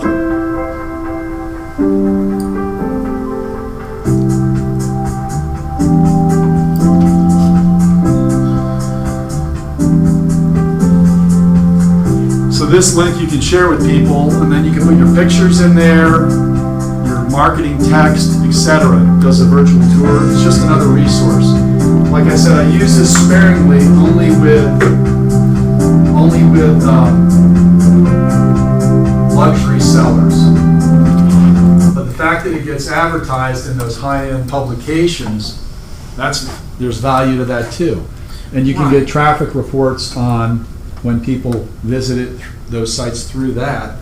So they say, well, how, you're not attracting any relo buyers or, exposure to other markets. That's getting it out there where people all across the country or even the world can see it. So that's a really good system to use if you get a luxury listing. Getting back to the matrix, there's something called Prospect Match. Has anybody ever heard of that? No. You have to have a listing to access it. But basically, when you set up one of these portals, there's a checkbox where if you have a buyer that's looking, you can identify to the other agents that the profile you set up is for an active buyer. You can turn it off. So when I do one for a client who is not planning to sell, it's just in their neighborhood, I uncheck that box.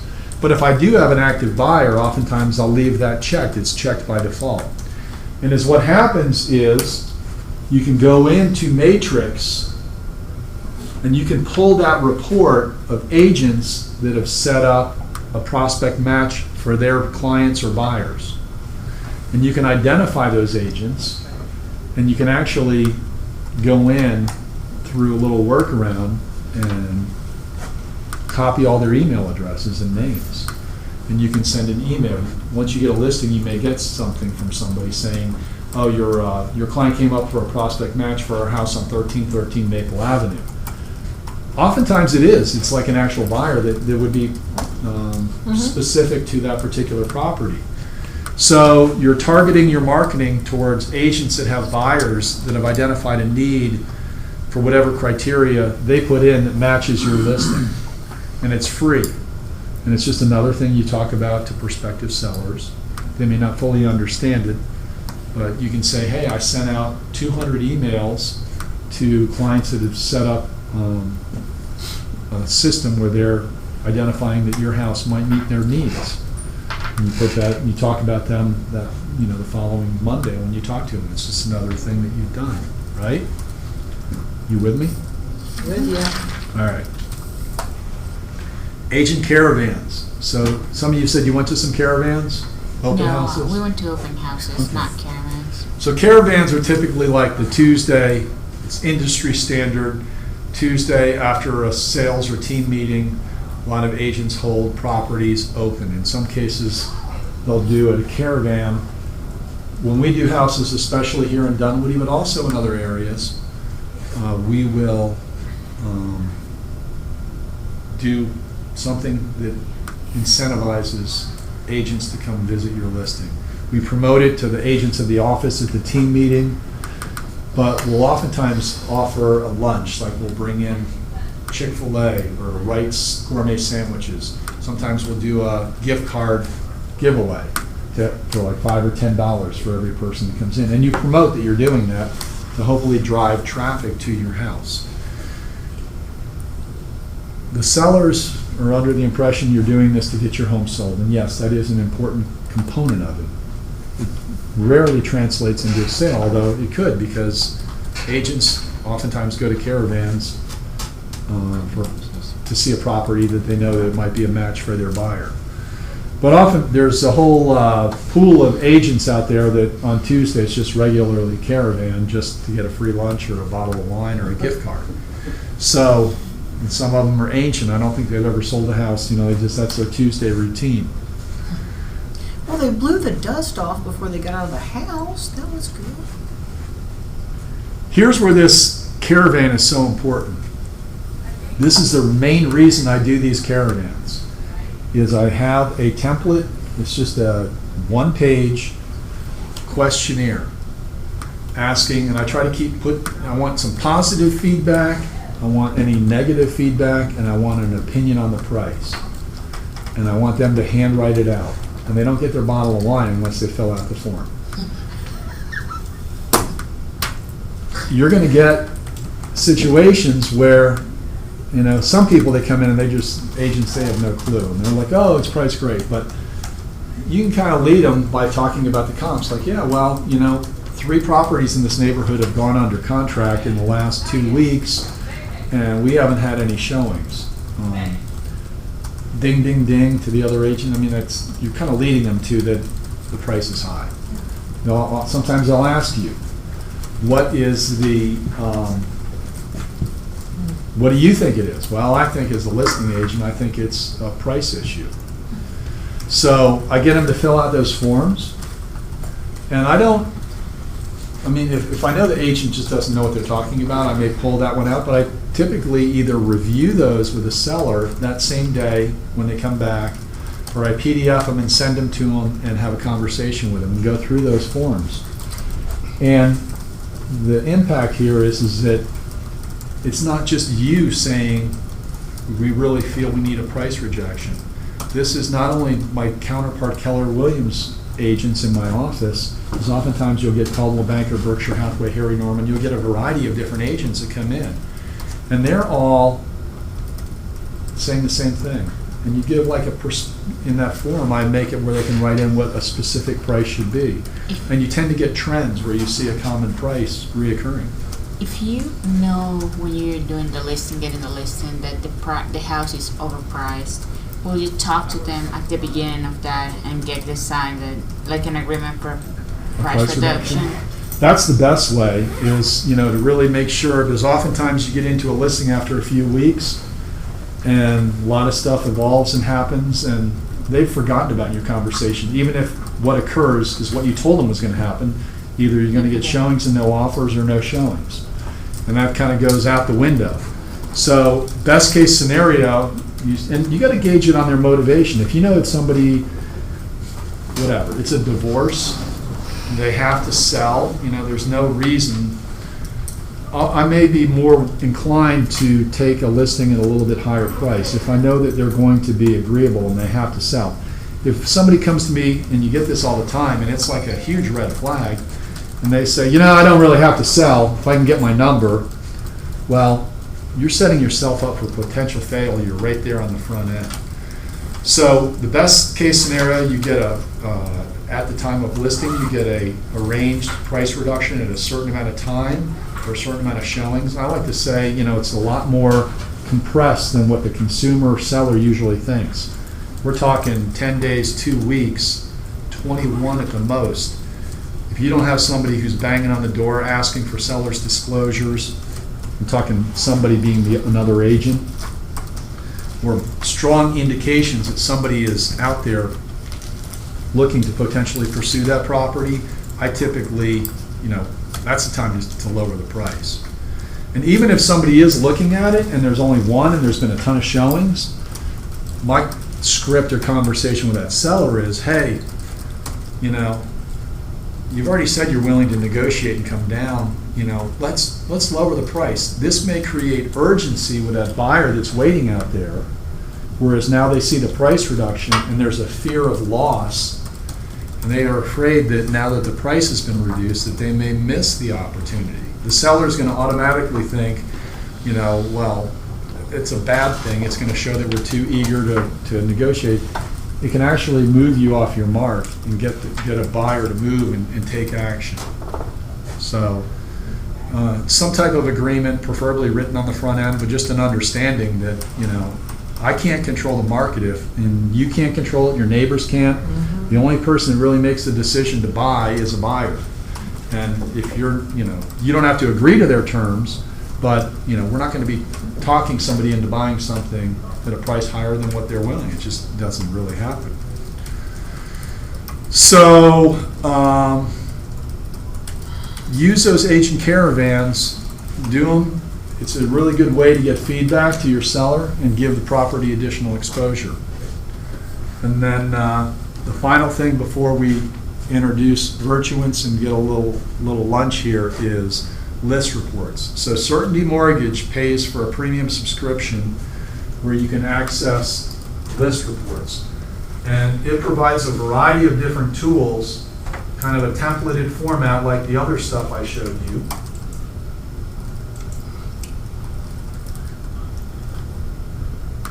And I am in between listings right now, so I don't have any live ones to show you, but let's see what.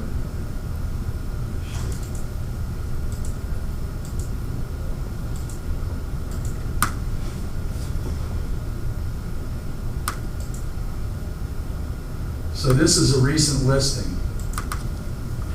And it's what it does is it co-brands marketing materials with your contact information and pictures, but it also has Certainty Mortgage on there also. And you can do a variety of different things from property websites. Remember that one I showed you, that agent marketing that I paid $20 per website for, where you can buy bulk packages? Well, you can do something similar here. And it's robust. It has all kinds of different features, from being able to post things on Facebook. You can create open house flyers, sign-in sheets, property report, just listed and just sold postcards. One of the things I like is the infographics, and that is this. So this is something we print out and put in that marketing book, that 3-ring binder, but it's just a graphical format. And some agents actually convert this into an image. If you don't have enough pictures for your FMLS, you can use these to fill in for pictures in the FMLS picture portion of it. But it's just real good graphic stuff, and you can print it out and use it in your marketing books. You can show this to sellers before you list their property, or prospective sellers. It's helpful there. One of the things we do is, remember I said we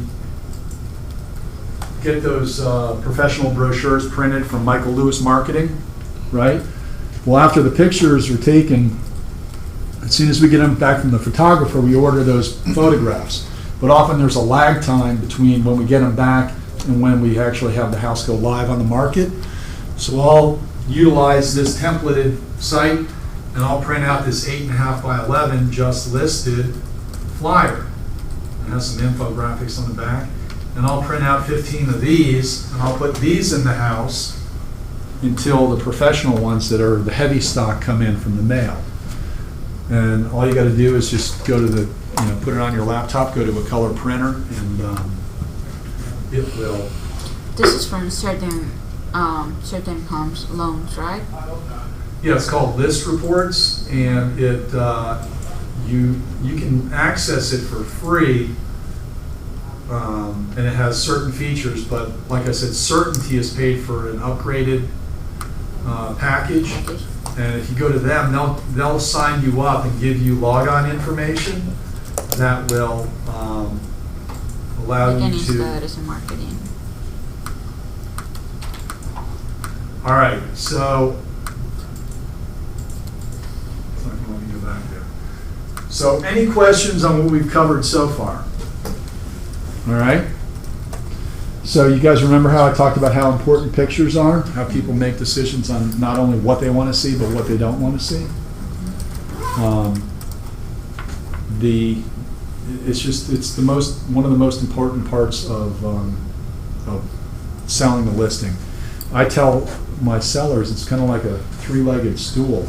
You know, you've got proper pricing, proper staging and prepping the house for sale, and the pictures. Those three things together are like make up probably the most important part of getting the listing sold, and that all leads to allowing you to have an effective marketing program. So with no further ado, you want to come up and talk to them about all the benefits of Virtuance. I You do. got- These guys have been going for a while. Maybe let them get some food Yeah, and they and can. I'll set up. Yeah. Okay. That's okay. So I'm gonna, I'll set up everything. You guys get lunch, and I'll pass out some stuff, and then I have a little PowerPoint. Do you guys have business cards yet? Yes. Yes. Okay, because I do a drawing for a free photo shoot. That's good. Doesn't expire. So I have a little fishbowl. So if you want to put your business cards in there, and we'll do the drawing after I talk. Is that good? That's good. Sounds awesome. do you just need access to like a browser to do the PowerPoint, or how do you do it usually? Yeah, I have a thumb drive. Okay. That works.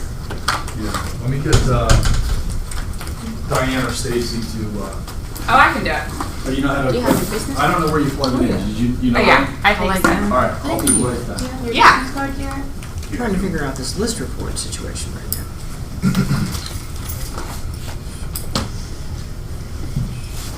So we're gonna take a little wee break. We'll be back. How about that? That'll work.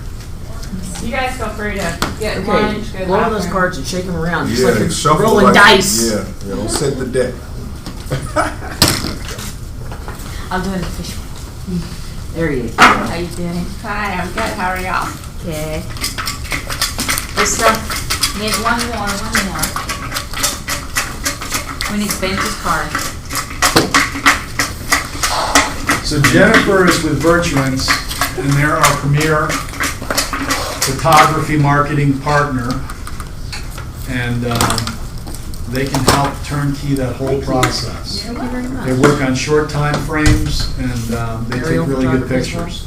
Yes. Excellent. We are getting we have 2 aerial photographers that are actually in the final stages I know of training. Benji Excellent. has a card. Can I put mine with her name Yes, behind? that's fine.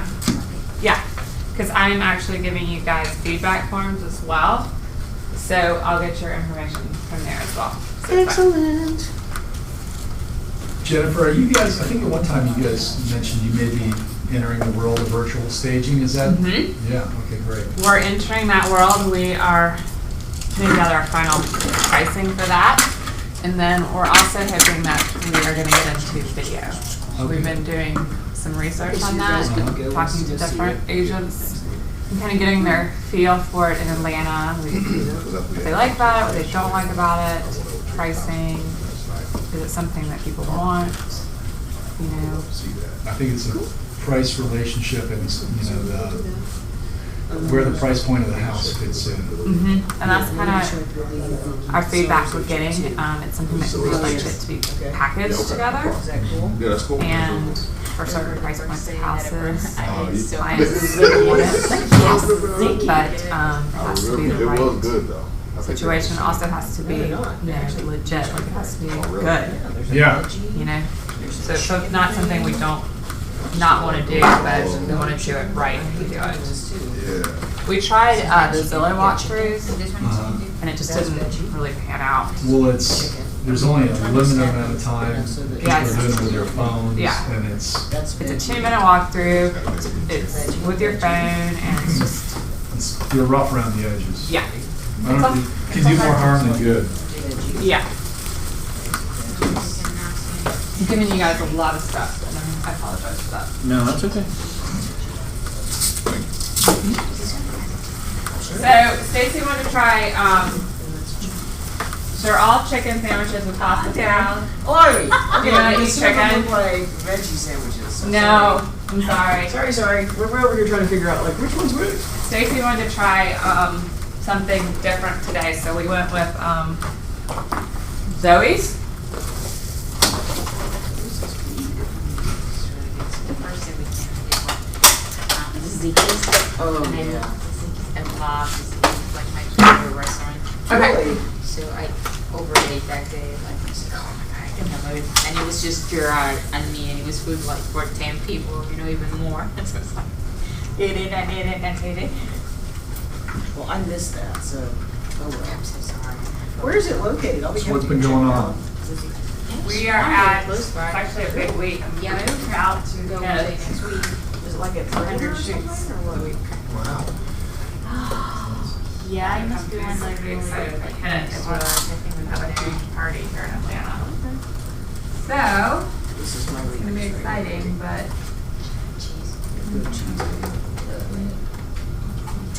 Love it.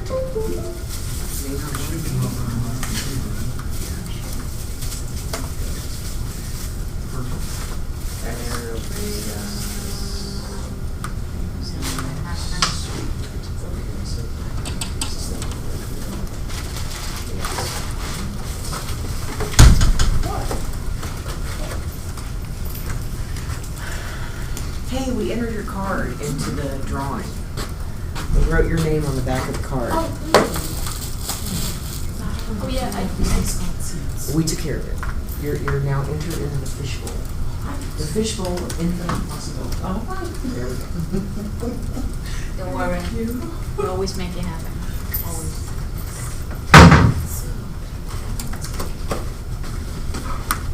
How do you spell your name? B-I-N. I wrote B-E-N. Well, no.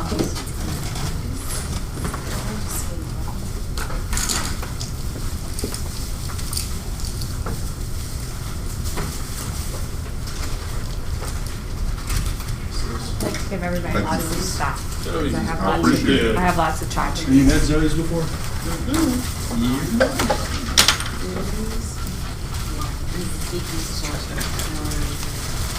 Dinner, huh?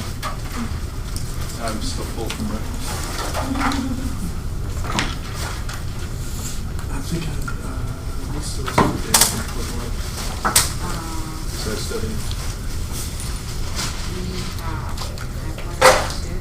At 1:30 whenever, then you have your call.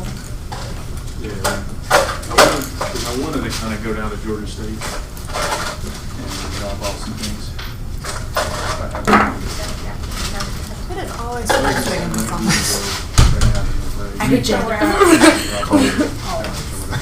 need to wear like a wool coat. Stop. That I would made it a little warmer. Are you free whenever you grab one? I mean, I'm lifted always cold, so it could just be me. In our office down the hall, I push the vent out. Do you? It's like freezing. I think it's, I mean, I'm cold natured. As soon as my kids get home, my son's like, it's hot. So I just put on a sweatshirt.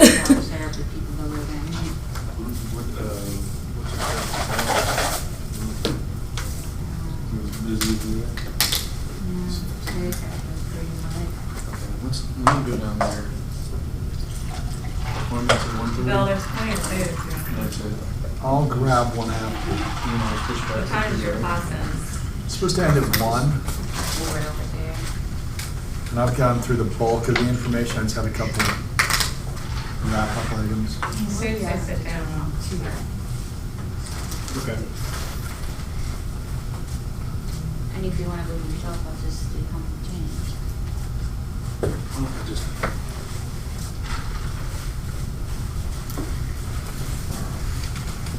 I'm here, I'm gonna be back in time. Do you want some too?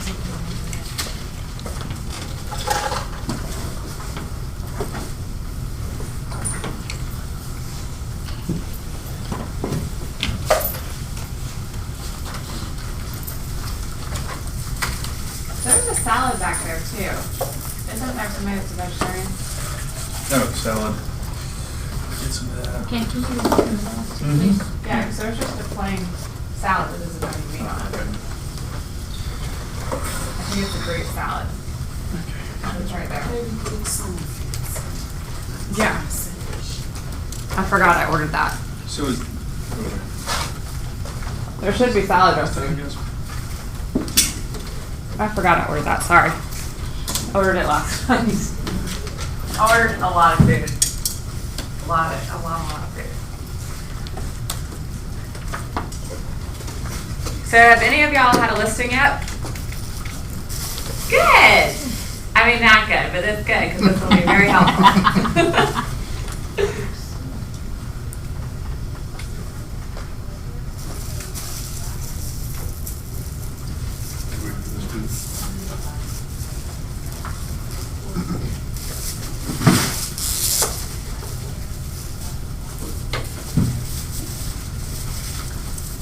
My photographers are very busy this week. For some reason, this is a very, very busy week. I don't know why. Saturday's Flag Day, or tomorrow's Flag Day. Maybe that has something to do with it. I don't really think so, but one of my photographers texted me this morning. She was like, I opened up my book, I have 3 more shoots tomorrow. And what's going on? I said, just keep working. I'm scared that you have that much work to. So just keep doing it. There's salad back there. Do you just like that's vegetarian. If you want that. Appreciate it. Yeah, I forgot I ordered it. My bad. Oh, good. Life is okay. I was saying I order a lot of food every week. Like a lot. Chick-fil-A loves me. I'll bet. You should be getting like a Chick-fil-A discount by now. Oh, my kids eat free there anytime they want. Perfect. Yeah. Great. I just go online and Click, order click. it for them. Yeah. Yeah, they like it. So does my nanny. Yeah, we checked that out for the PTSA for the high school, for my daughter's high school. We got the same setup. It was nice. Yeah. Very Perks nice. of being in sales. The perks of being exactly. You get free Chick-fil-A. Fortunately, I'm pretty much over it. Does it get boring after a while? I would Their think Southwest char salad. grilled salad or whatnot, that's pretty good. I like their Cobb one with the avocado ranch. That is the bomb. The avocado ranch can go on anything, Yeah, in my opinion. yeah. Well, avocado is amazing. Well, they've got a avocado or lime something, spicy lime one, it's very good. I used to love their lemonade as a child. I used to like the Arnold Palmer's. I still Now do. they make all those frozen lemonades and frozen ice cream. Did you, my lemonades. daughter loved that key lime that they just had, and now they've switched to peach, which she also loves, but the key lime was impressive. Key lime pie or something like that. It was very good. Milkshake. It Really? was lovely. Well, I like the fact that their ice cream is not fattening spice, but Well, they also have sugar-free lemonade, and they have sugar-free Arnold Palmer's. So for people like me that are diabetic, that's Chick-fil-A, you amazing. can still have a treat, which is pretty cool. When I was pregnant with my second son, I was diabetic or whatever it's called. Gestational. Yeah. Yeah. That was the worst time of my life. I didn't eat anything. It's horrible. It really is. Do you have to prick your finger every day? What is your plan? Multiple times a day. Yeah, I had to do it like. It's crazy. I feel bad. Well, don't, because you know what? It's all good. Living good through chemistry is not a bad thing. Yeah. Because Now they you're can living. trade it. Yeah, living's a good thing Yeah. at this point. You know what I mean? I just couldn't wrap my head around it, I guess. Yeah, but Russell Stover's does make a decent little turtle. It's also sugar-free. Yeah. Which- There's some great options now for sugar free. Is everybody in here now? Are we all here? Okay. My name's Jennifer, and I'm with Virtuance. I'm the salesperson here for Virtuance, and I am the salesperson in the Atlanta market. So, I passed out a lot of information for you guys, and I'm going to go over everything. Feel free to ask me questions as we eat lunch. And I gave you guys a brochure about Virtuance. The brochure also has my business card on it, so feel free to reach out to me as you have questions when you get your first listing, when you want to use photography. That's what I'm here for. One of the great things about Virtuance is we are vertically integrated, which means I go out and I give the presentations and I talk about what we do. But then my photography team, all they do is they take the pictures. So we have a team of 15 photographers right now, but we're onboarding 4 more. So I would say in the next week we'll have 20. We are onboarding 2 aerial photographers right now. And then we're in the process of getting virtual staging. And so that'll be something that we bring on soon as well. And then what we do with vertical integration means that our photographers, all they do is they take the pictures. So they go in, they take the pictures, they come out, they label everything, and then everything is sent to Denver, Colorado, where our corporate office is. And everything is sent through our HD Reel processing system, and you get pictures by 5 p.m. the next business day. So we can shoot your listing in 1 to 3 days, you get pictures by 5 p.m. the next business day. So I always like to start with a stat. How important is using professional photography, do you guys think? Kind of important, pretty important? Very important. Yep, you guys will double your income if you use professional photography every time. So a lot of realtors I still hear say, well, it depends on the price point of the house or the listing. Think about it this way. Facebook is out there, right? And if Facebook was out there when I was in high school or college, and people could see what I looked like then, and my stretch pants and my boots and my really fun hair, I would be really embarrassed. And people are looking you up. Don't think they're not looking you up before you go on your listing appointment. They're looking at every listing that you've ever done. So if you decide for a $150,000 house to use your iPhone, those pictures are always going to follow you everywhere. So say you go on another listing appointment and it's for a $200,000 house. That person's going to wonder why you didn't use professional photography. And they're going to say, well, it might not work that. And they're not going to pick up the phone and call you. That listing photographs are always going to follow you for everything you do for the rest of your career. You're 2 steps away from being looked at on Zillow. So here's some other stats. 97% of home buyers say images are the most important thing. 6 seconds to capture somebody's attention online before they're flying through to the next photo. 20 seconds for them to pick up the phone and call you. So remember when you look online, and I hope you guys are looking online all the time now and looking at what's out there. People are still taking pictures of beds unmade. There's still pictures of shampoo bottles in the bathroom. People still like to put their animals in pictures, right? There's so much stuff that's still on there. There's cars in the driveway, and people are just flashing through them. So, quality versus consistency. This is something we talk about a lot. We have people that use professional photography, but then sometimes with a house, there might be some pictures that are forgotten, so they'll input some of their own iPhones photos. So if you look at these photos, some of them are really good, but then you look upon this and it's dark, right? So as a buyer that's looking for a house, they may say, oh, is this the same house? Maybe I missed something. And there's that doubt.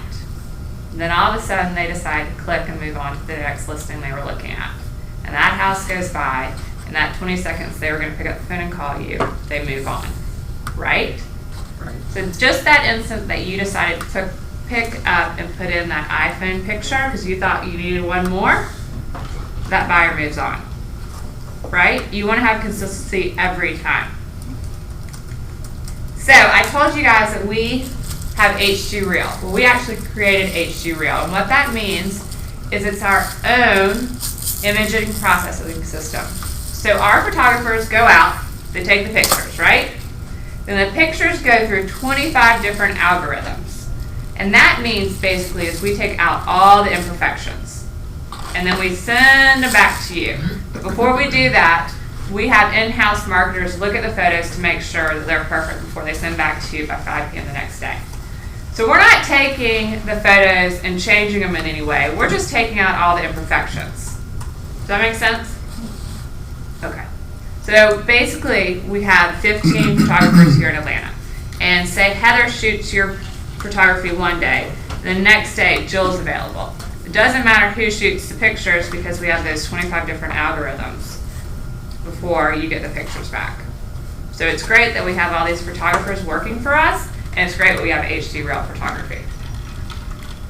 So, one of the things that we know, because we did 2 years of research before we developed H2 Real, is that clients like to view photos as if they're going through the house.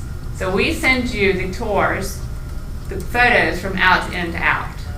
We also know that people like everything labeled. So we label every room for you.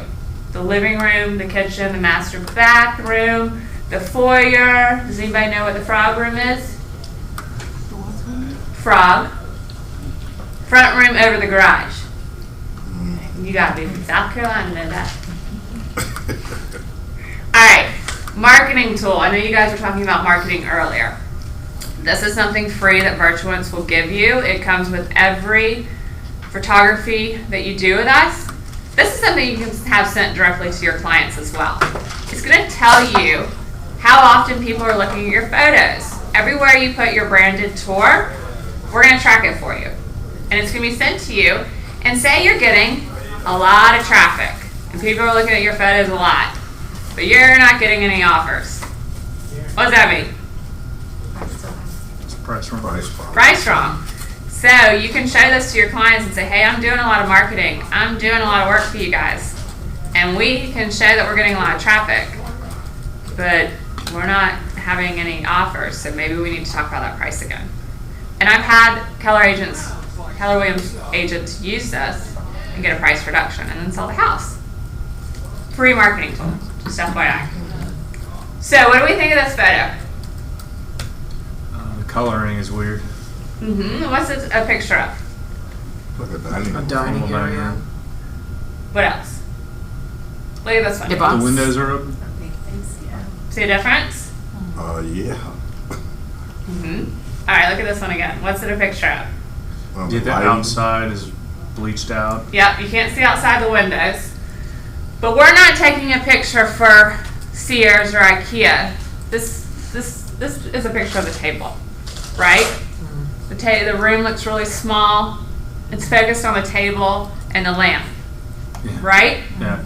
Okay, so as a buyer, when you're looking at the room, you want to actually focus on the room and envision yourself in the room.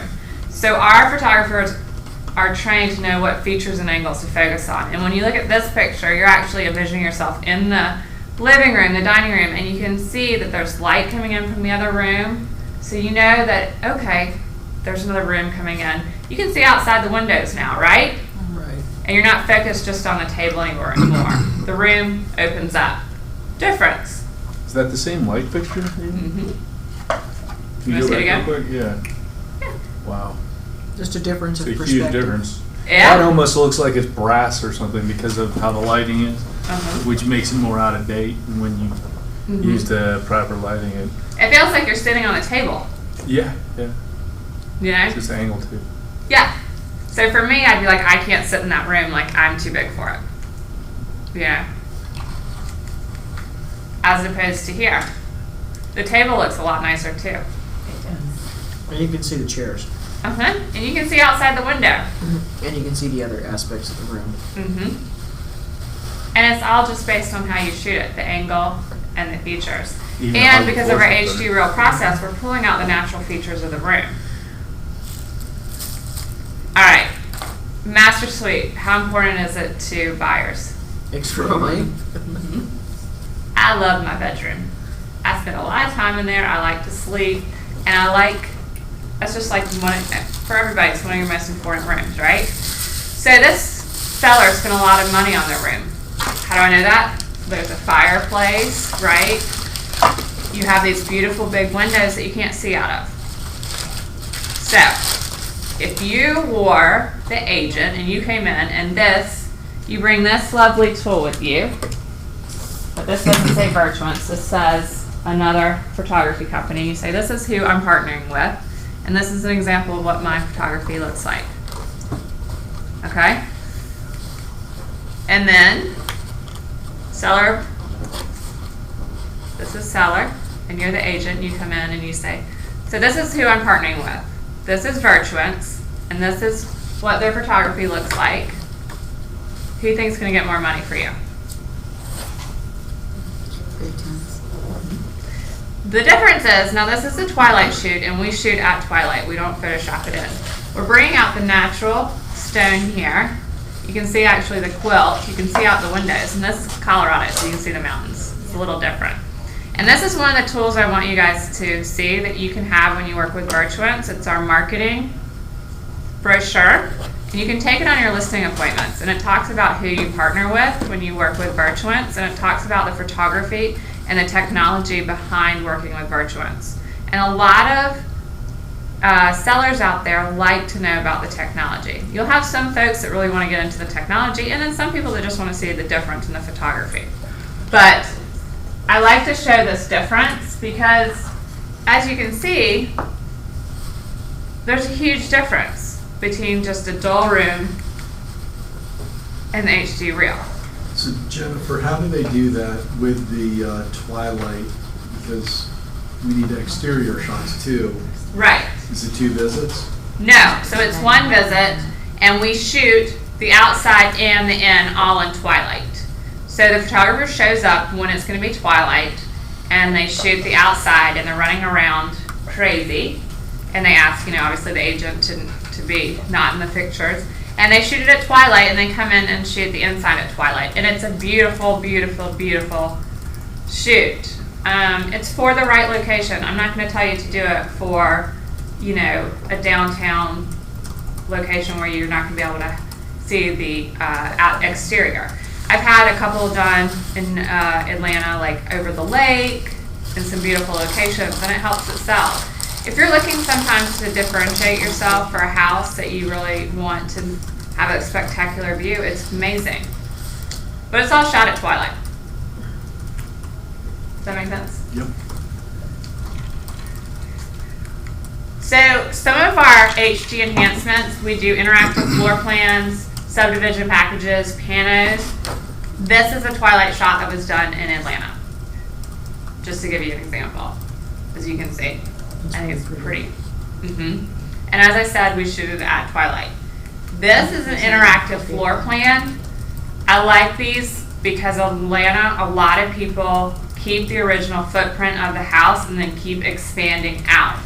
It gets really confusing when people are looking online to see where the different rooms are. So you have the different rooms and you click on the different rooms and you see the photos pop up. Okay, additional marketing enhancements. We have social media, custom URLs, brochures, blue sky, because it rains here a lot. You can add all that stuff on. This is all online too, guys. Member resources. This is all free to you guys, and what I wanted to show you guys, if you go to Virtuance, get a username and password, you can access all this stuff. The PowerPoint that I just showed you with the before and after photos, you can put that into your listing presentation. Okay? You also have a pre-shoot checklist, which actually walks your sellers through how to get ready for a shoot. It tells them how to get rid of their family photos, move the car, stuff like that, so you're not the bad guy. I have a question. Yeah. You normally work, like, we've heard a lot about staging in that process. Do you, normally suggest that we have the property staged before you do photography? And then B, do you work with a staging company or anything like in coordination, or is incumbent on us as a listing agent to make sure we're coordinating all that? No, so we don't work with the staging company. We can recommend some. I think I know some. Okay. But no, that's for you. And we recommend, doing But all that. have that before. all Yes. beforehand and then. Yeah. That makes sense. I just wondering what. Yeah, we want you to typical- have everything done and completed before we come in, because we're going to be there for about 40 minutes to an hour. Okay. We're fast. We get in, we get out. I mean, our photographers are going to come in, and if they see something that needs to be moved, they're going to move it. They're not going to move furniture and stuff like that. But if there's a shampoo bottle, they're going to get it out of the way. They're Right. going to do the best they can. But they have like a 2-minute rule. So you just, to access that, once you have your login, it'll be available? Yep, it's on the member resources. You go up to your dashboard, and then you go under member resources, and you can access all this stuff.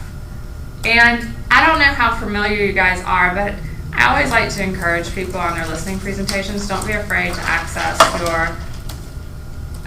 your computer or your iPad, whatever you feel the need to use, and show your clients stuff. I mean, don't be afraid of technology. But the stuff is free to use anytime you want. We also have marketing flyers that you can download. Some of our, before and after photos too are on the flyers. And last but not least, our pricing. The 25 image package, the $149, that's what I'm giving away to you guys today.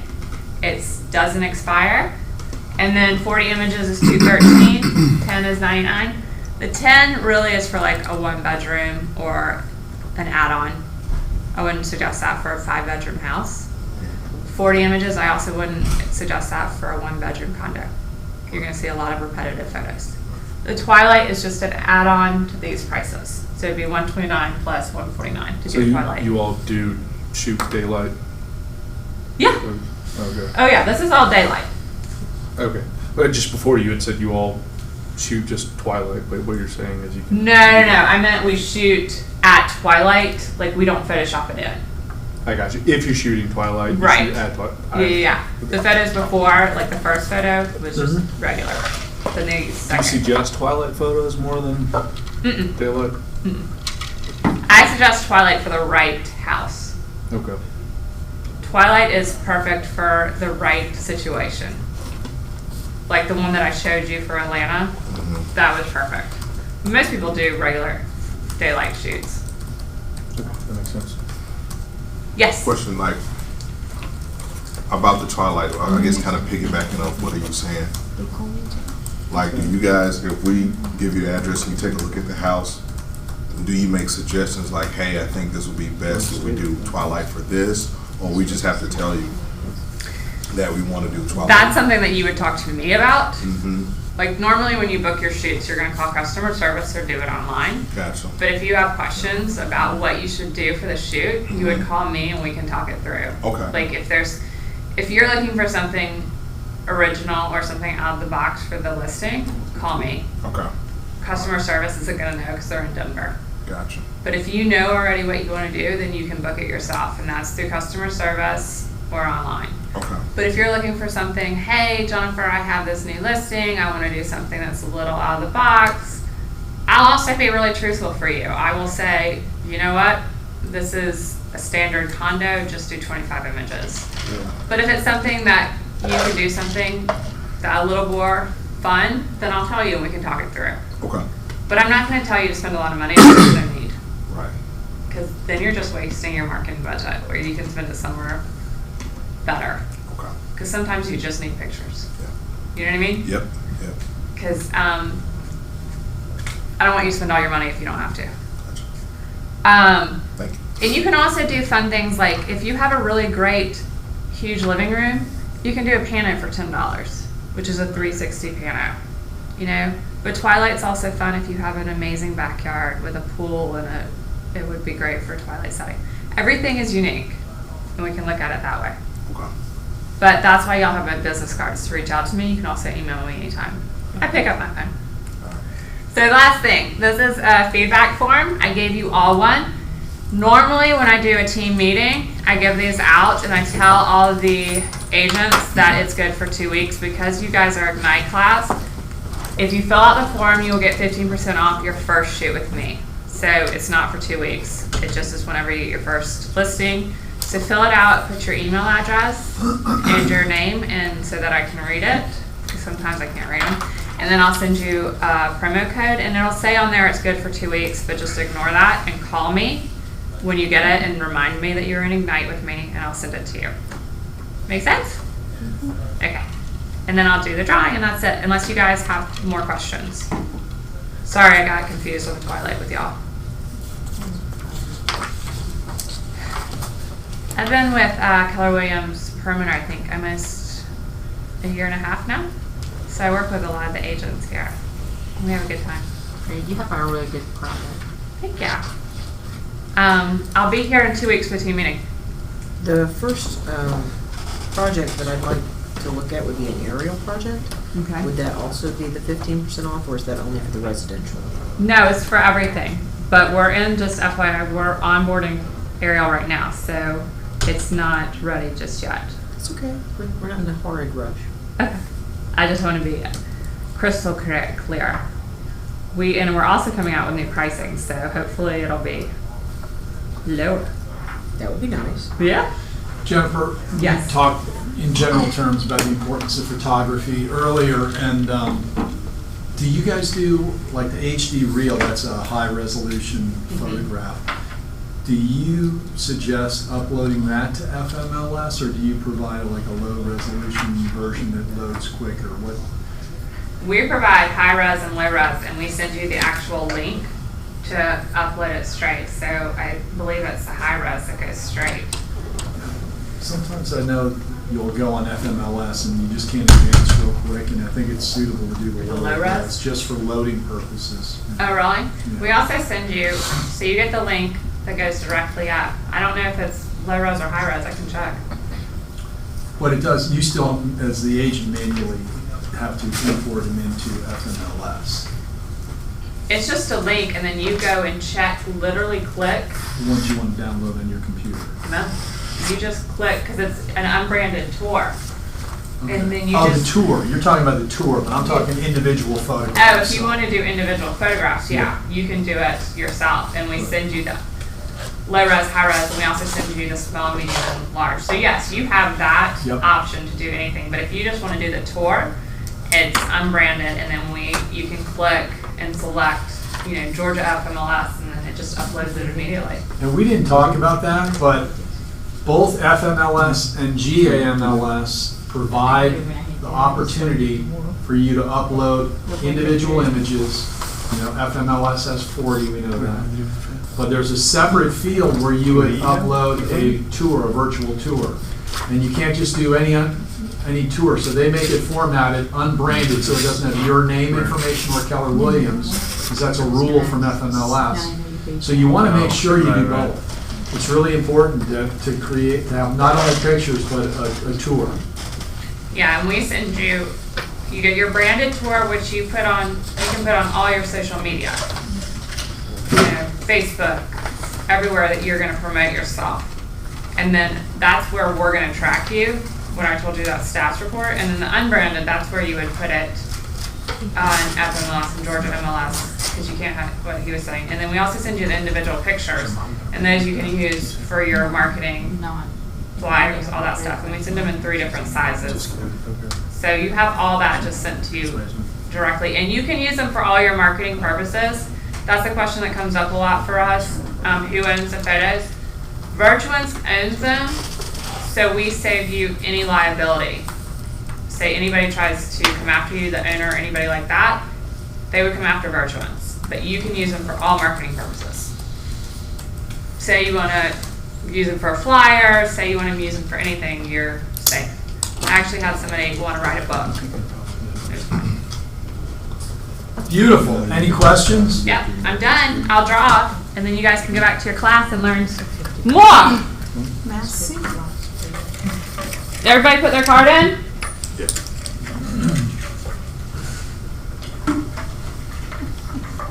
Who is the lucky winner? It's like Vegas. Maria. You Can you check in the back? Oh. Sorry about that, Maria. It says bench. That 2 you won. Yay! Number 2! That's like the false start there on the. So I will send you the free shoot. It'll be emailed to you, and it's good for 25 images, $149 whenever you're ready. Don't forget your zip. Yes. Thank you, Maria. You're welcome.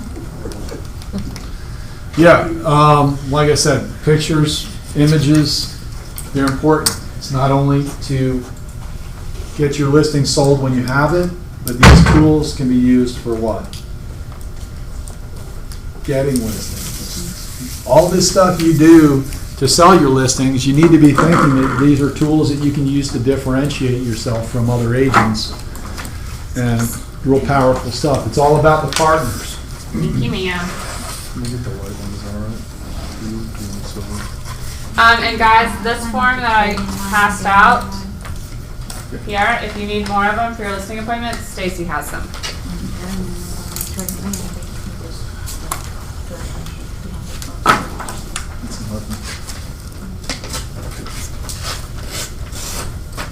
Thank you, ma'am.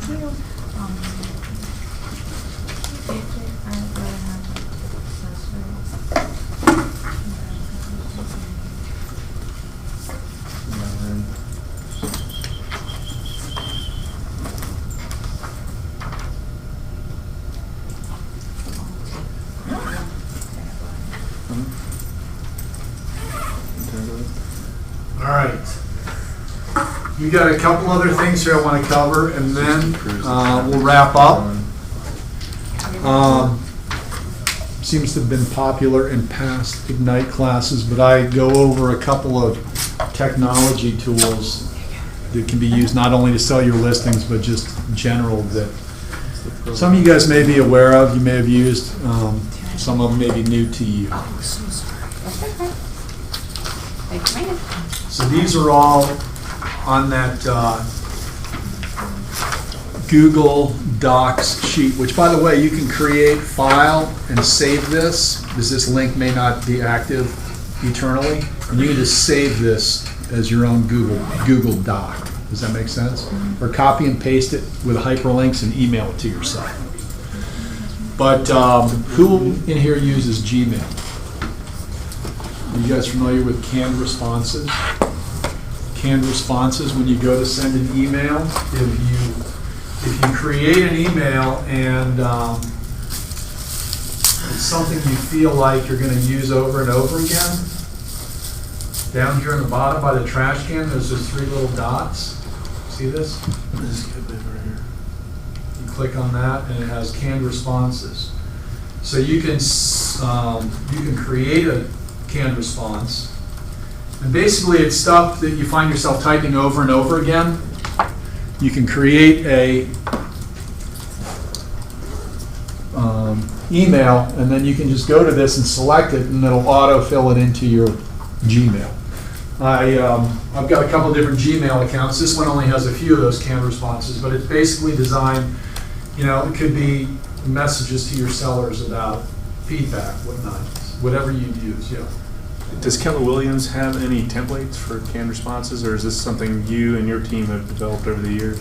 This is just something we have. I'm not aware of any canned responses. I know we have scripts and stuff. I just was wondering. Mighty Text is something I don't use anymore. I found a better replacement that works better for me, and that is I'm on my laptop a lot, and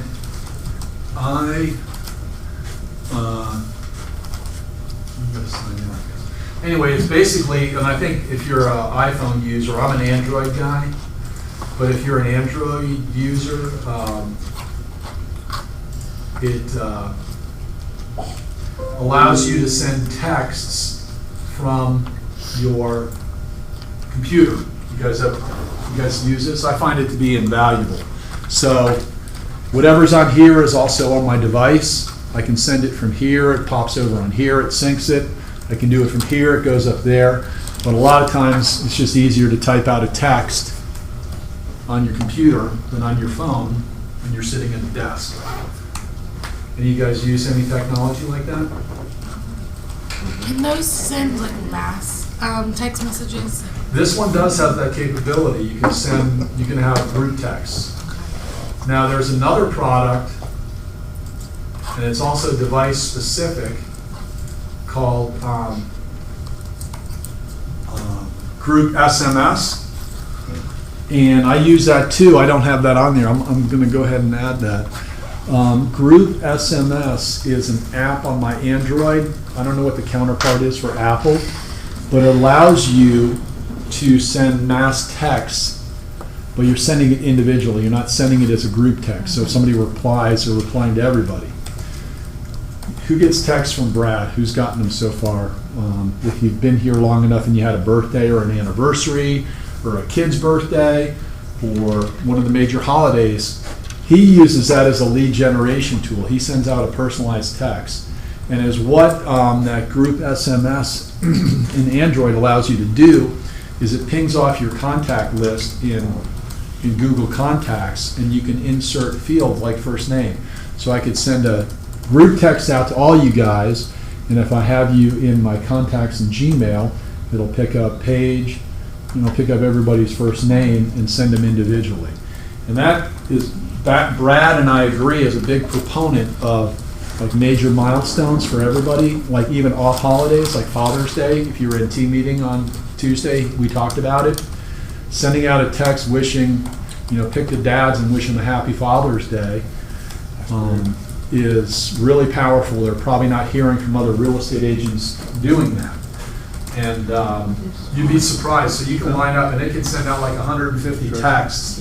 And it goes through, and all of a sudden you go back to your Mighty Text or your one on your phone, and all people are responding individually, thanking you. And it's another text.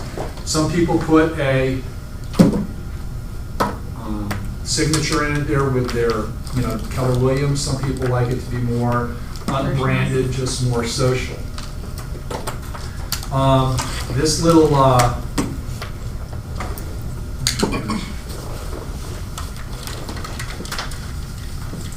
there's just a little tool like in FMLS and GAMLS. There's a lot of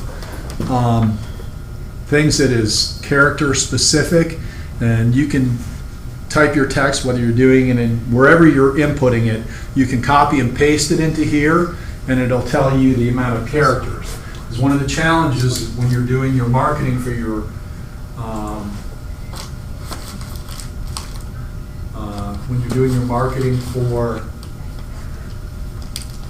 inputting FMLS listings is you only have a certain amount of text in the different fields for the descriptions.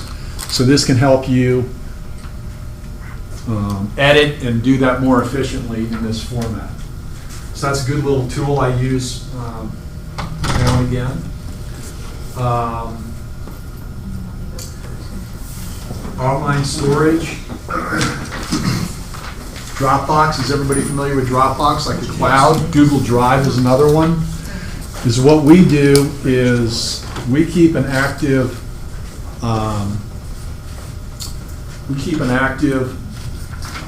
Google Drive. We've got Dropbox, and it has a feature where it goes into your Windows Explorer, so anything that's on your hard drive gets synced to Dropbox, so it's across multiple computers.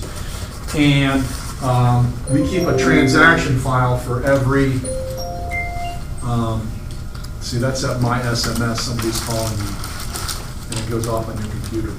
Anyway, we keep a Dropbox master file divided into folders for buyers and sellers, upcoming buyers, upcoming sellers. Anyway, and then we'll create transactional folders. We keep everything in that, even though we use the online docs for signatures and whatnot.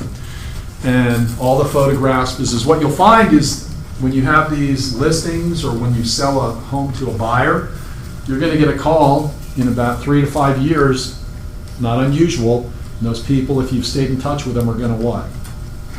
So I got to sell. Relist. So you can go back and you can review. I make a copy of the original flyer. If I'm working with a buyer, I'll scan the flyer from the listing agent. I'll put as much information in there as I can. And going back to that and having all those resources is just very helpful. I'll go back to when they bought the house, the original seller disclosure. I'll print that out and send that to them and say, here's a guide for filling out the new seller disclosure. So is what I do is we've got a fairly, somehow when early on in Dropbox, if you referred people, they gave you free storage. So we got a pretty big amount of free storage from Dropbox, but there's another company called Mega NZ. They're out of New Zealand, and they're just like Dropbox, but they give you 50 gigs for free. And as what we do is once a transaction closes, we migrate all that data, those folders. We just upload them into that Mega, and it sits out there, and it keeps that Dropbox lean with not as much information in it. So Mega is a great file storage cloud service too. Jing, does anybody know what Jing is? Jing is it's a resource that's free. And now Windows has something that does it too, but this is a pretty cool little tool. But basically, whatever on your screen, you can download the Jing app onto your PC. And if there's a picture on there and you can't right-click and save it, whatever's on your screen, you can open up Jing and you can actually drag over that image and save it as a JPEG file. Does that make sense? So there may be occasions when that's helpful when you're using when you can use that.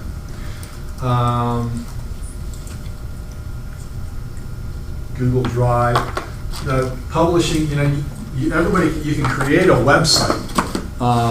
anything you create in Google Drive, and you can upload PDFs. So if you have a PDF and you want it to be like a website for whatever reason, or you just want to be able to share it and not email it to multiple people, you can use that Google Drive, and you can do what I did. You can share that Google Drive document by clicking the share, and that URL gives you the ability to share it as a website, not like as an attachment.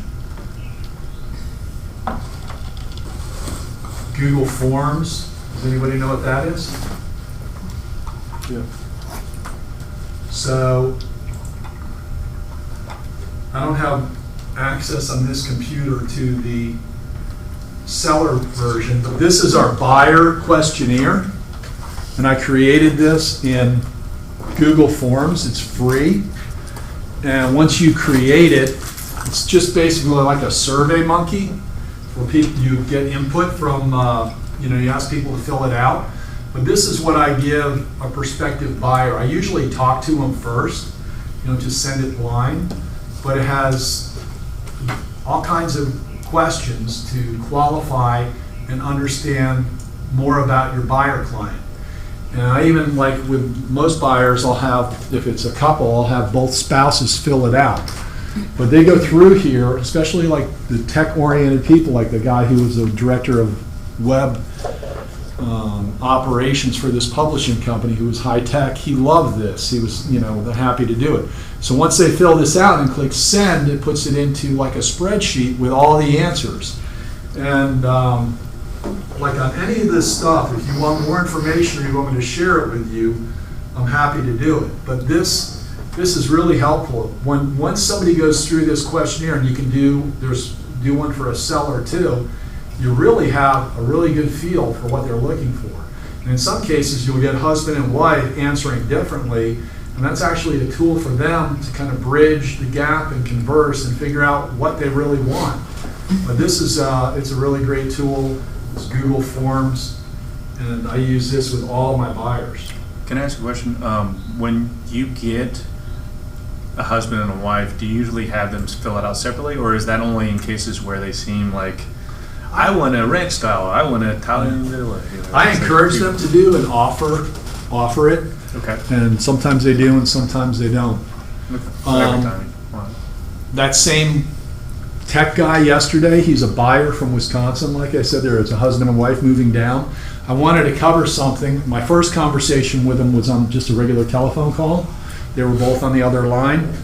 But yesterday I asked him if he uses Zoom. Who's familiar with Zoom? Z-O-O-M. Yeah, it's like a WebEx. Yeah, it's video conferencing. And that's what I used with him yesterday.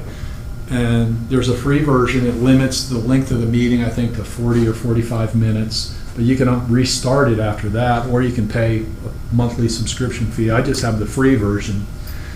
But the beautiful thing about Zoom is when you're talking to somebody, and you got a webcam on your laptop or a webcam, they're looking at you, you're looking at them, you can explain things. But you can click over and you can share your screen.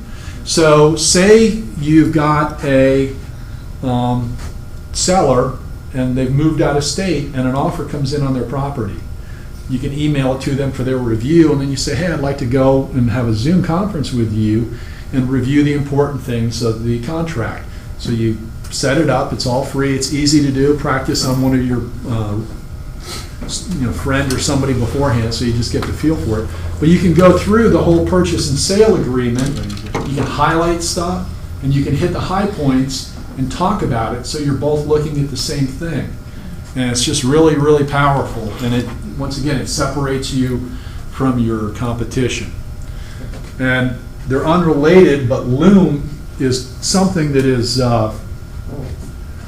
it's similar, but it's different. Loom is a video recording app. So is what it is it's like a screen capture. So if you have a bunch of listings you want to share with somebody, and rather than just send them a link and let them look at it, you can look at it on your computer, and you can start Loom, and it'll capture everything that is on your computer and audio to go with it, so you can be explaining things. It even has a feature where it can have a picture of you up in the corner of the screen. And it's free. There's a free version of it. That's what I use. It's really robust.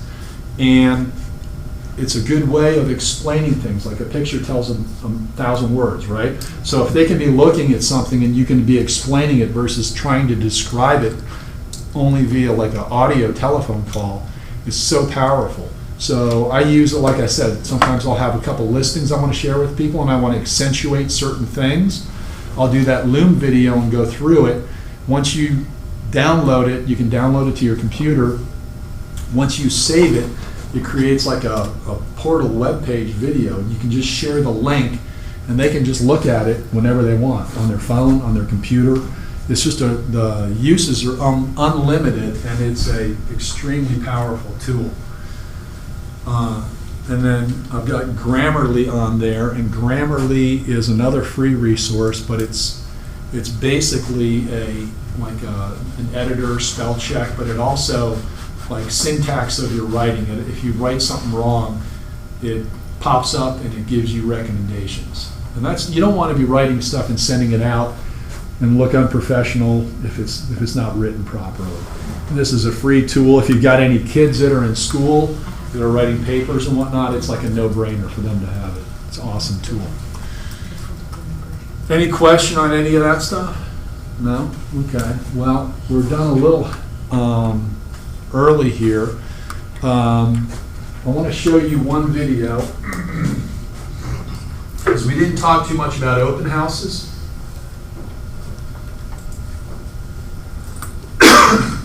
This is a 2-minute video, which you guys don't have access to through the coursework. I'm Chris Suarez, and I'm here to tell you the 5 steps to holding an effective open house. Step 1, strategically select the home you want to hold open. Choose a home that gives you the greatest potential to have buyers and sellers find you.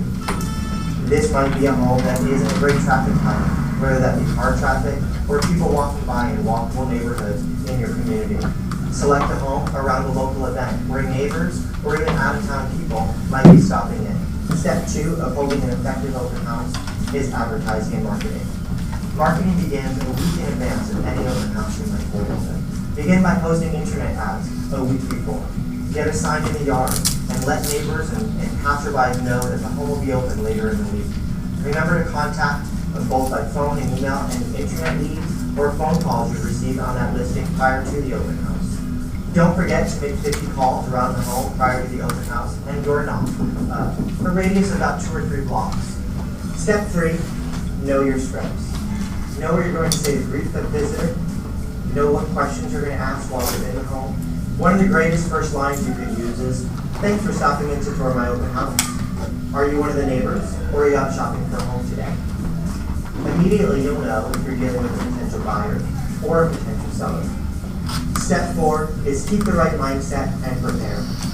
Remember, open houses are lead generation activities, so enter with the mindset of a top lead generator.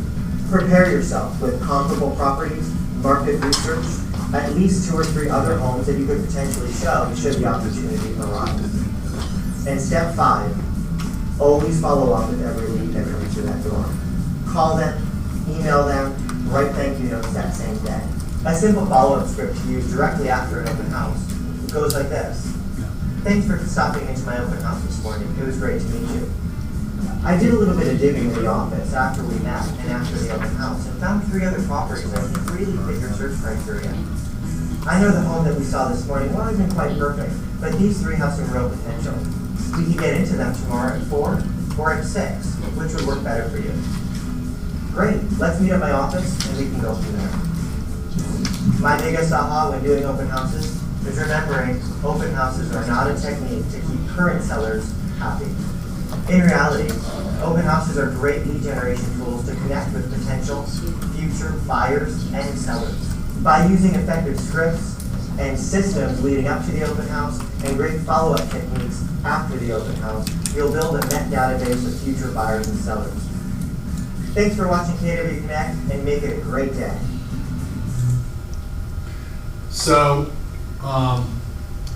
really powerful, because I know part of Ignite, they're having you do open houses for other agents that may have listings, right?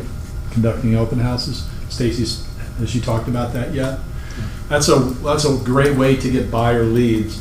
There's often agents that have multiple listings and they can't hold their every house open. So if you talk, as you meet agents, as you talk to Stacy, identify agents that you can talk to, that you can get comfortable with, and they can get comfortable with you, and work towards getting an open house where you can actually conduct the open house on your behalf. Probably the most important part of that is, whether it's your listing or another one, is knocking on doors around it and bringing a flyer out and handing them out and inviting those people to the open house.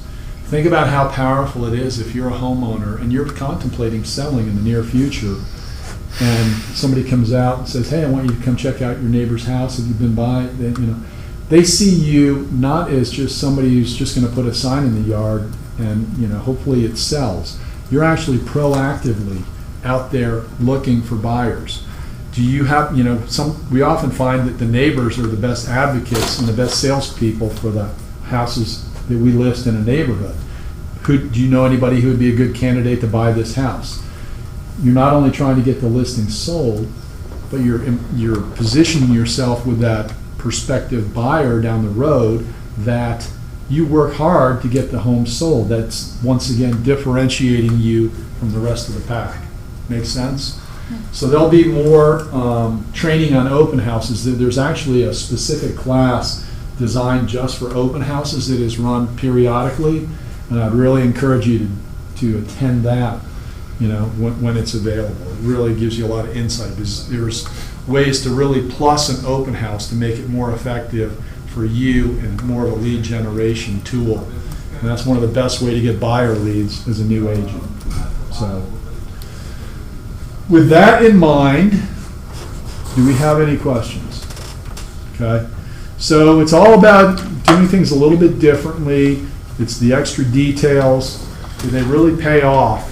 Not just being an average agent, but wowing the seller, wowing the consumer, good communication skills, implementing a good marketing plan, which includes a lot of the things like the Virtuance photography we talked about, and then using all those resources as part of your future listing presentation when you meet with prospective sellers.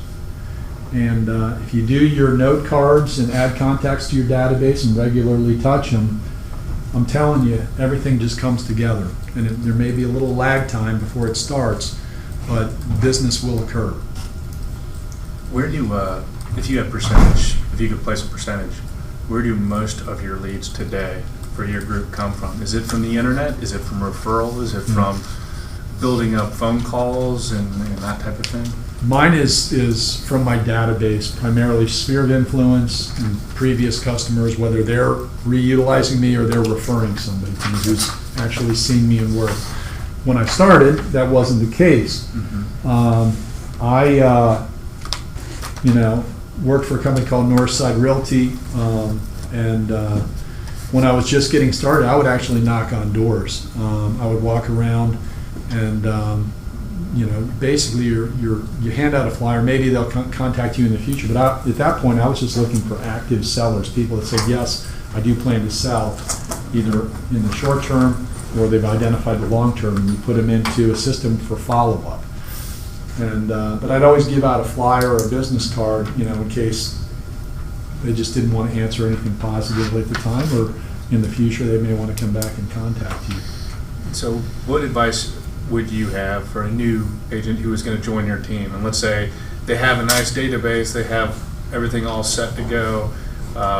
Where would you look to farm? I mean, obviously sphere of influence and communicating, having all the things that we're trained, but where do you think today most of those leads are going to come? I mean, you think it's a good idea to do, a Mojo dialer or something like that and try to connect through phone dialing, or do you think most of them are going to still come out through traditional means of knocking on doors and talking to your friends and neighbors and loved ones? I think you need to look first at what you feel comfortable in and not try to do everything. Okay. And, the one person that likes to call on for sale by owners and build a program where you're trying to convert for sale by owners, maybe different than somebody who does expired listings or works your database. I think it's more individual than to say, these are where these people are coming from. It's just a means of connecting with them, how you're doing that. Sure. And I think the most important part is not to try to implement too many things at once, because it's, Okay. you know, you pick a couple key areas. You don't have to do it forever. You might decide, hey, I don't really like for sale by owners. I don't want to pursue that, or there aren't enough of them to really come up. I mean, expired listings have always been a resource to identify sellers, but where the market is fairly hot, there's not that many expireds to call on. More agents are calling on them. And just work in identifying areas where you personally feel comfortable in spending your time and effort. And it's different for everybody. And there's dozens of different strategies of, you know, how different people do it. Some people call on divorce lawyers and look for properties that are, I mean, there's, Well, they do. you know, there's tons of different little niches that you can exploit to build your business. You just, you know, and some of them are more viable than others, Sure. but there's just, and then just continue to attend the training, getting new ideas and new processes. I know you guys are, some of you have other stuff, jobs and occupations that, you know, you try to do simultaneously, but like Tuesday after team meeting, Chad Himes, he's one of our agents who does training. He had, you know, how to get a listing a week. He delivered some really impactful You do. concepts. Yeah, so keep an eye on the training calendar and plug in. But most importantly, you know, first and foremost, just talking to your sphere of influence, establishing yourself as a real estate professional, letting them know you're asking for their help and want to earn their potential for not only their business, but for the comfort level where they will refer people to you. And that's going to be the low-hanging fruit that you can capitalize on the most quickly, in my opinion. What we learned too yesterday is that being an area expert and really knowing all the technology tools, even within FMLS, Yeah. is a key to earning business and earning trust. It is. I mean, you can go overboard and spend too much time on all these technology tools Sure. and you know, ignore making Lead gen. and contact.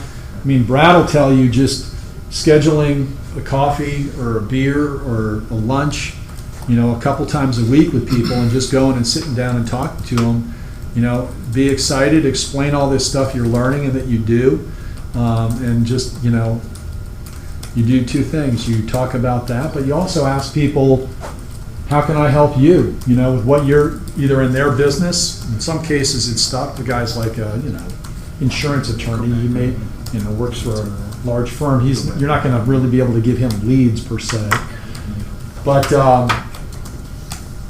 try to figure out ways where you can help the folks that you are that you're working with, and in return ask for their help in helping you build your business. Most people like to help other people, you know. If they feel like you're earnest and you're committed to learning and you know, developing the skills to conduct yourself properly, people are going to be comfortable in referring you. So that brings up a good point. One of a great way to get referrals is partner with another business that's maybe not exactly what you're doing, but something that, like a banker, for instance, establishing loans. Do you have any other suggestions for relationships? Similarly, like, for instance, we're bilingual, so like a Spanish-speaking banker who does loans and having a strong relationship with that, they can refer to. What are some other businesses that would be good to partner with?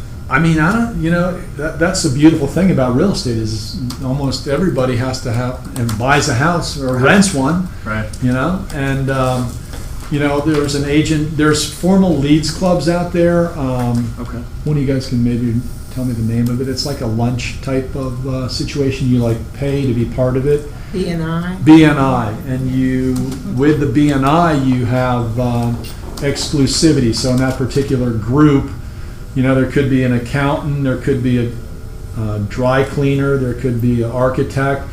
just different businesses, and they all make it a point to support each other. In each meeting, one person stands up and gives their elevator speech on who's a good client for them. So that B&I is like an organized form of that. But I've known agents that have pursued that on a more informal basis, where they put together a group of small business owners that contact them.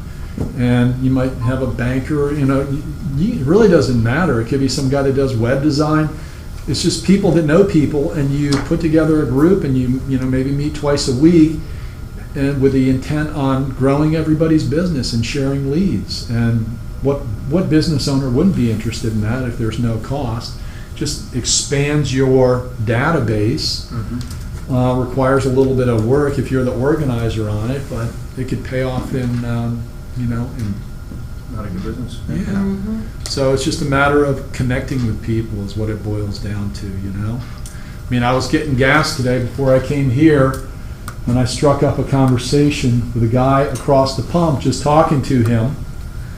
And, he asked me, I asked him, where do you work? Because he was obviously commuting. He's like, I'm in tech, IT up and by Windward. I'm like, okay. He's like, what do you do? I'm like, in real estate, residential real estate. By the way, if you know anybody who needs to buy or sell a house. Well, he told me, yeah, my sister-in-law, and it's a Keller Williams agent that I know, lives in my neighborhood, my wife's sister. So he's not a good candidate, but with a proactive approach like that, where you're not afraid just to ask people, you'd be surprised how things unfold for you. So, what other questions? That's it? All right. You guys be diligent in your, those things in the front end, the previewing, then the handwritten notes, adding to your database. It'll really make a difference. It's easy not to do it, but you don't have, if you don't do the full 10, give yourself a goal of doing like 2 or 3 a day of each, Time block it out. Use your time blocking to do those particular things. Knock them out early in the day. All right? All right. All right. Thank you. Thank you. You're welcome. Very much. And I put my email address up there. You guys are always welcome to contact me if you have any questions. Thank you. Your presentation that you've shared with us, particularly your hot list that we were Yeah. going over Uh-huh. in Google Docs, Yeah. would you be kind enough to send that to us if we ask for it? It's right here. Excellent. Thank you. tinyurl.com, and those characters string. Thank And that's a Q? Those are Qs. You guys entered and were able to get it, right? Somebody? I Did couldn't. anyone? I tried it, it didn't. I That's why I'm tried. Oh, asking. really? Yeah. Well, if you email me, I will copy and paste the hyperlink to you. Okay, what's your email address? Jill Haas. Oh, right above. Awesome. So, yeah, maybe the Q's and the G's sometimes throw me off there, but if they're not G's, they're Q's. Yeah, it says Annabelle. I tried Annabelle G's, to Q's, find. and I tried 99. Yeah, just send Yeah, them an we're email. trying. It just didn't go. Well, just send me a A link. An email. An email. Send it over. Okay. All right, if there's no other questions, I'm gonna run to the restroom. I'll be back in here if you guys have any questions.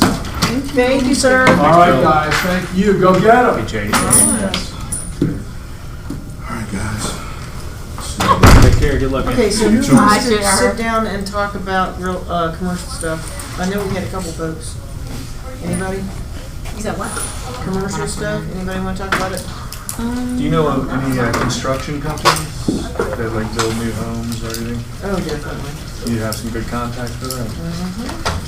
Terrific. I sure do. I'm building a tab called Business Contacts. So, Awesome sauce. That is a good name. Where's Gerard? Did he boogie? I'm not sure if he boogied or he went to the I thought bathroom. that Stacy was going to come back in here and talk about the police material. Oh, okay. I don't think so. No, it's already 1 o'clock.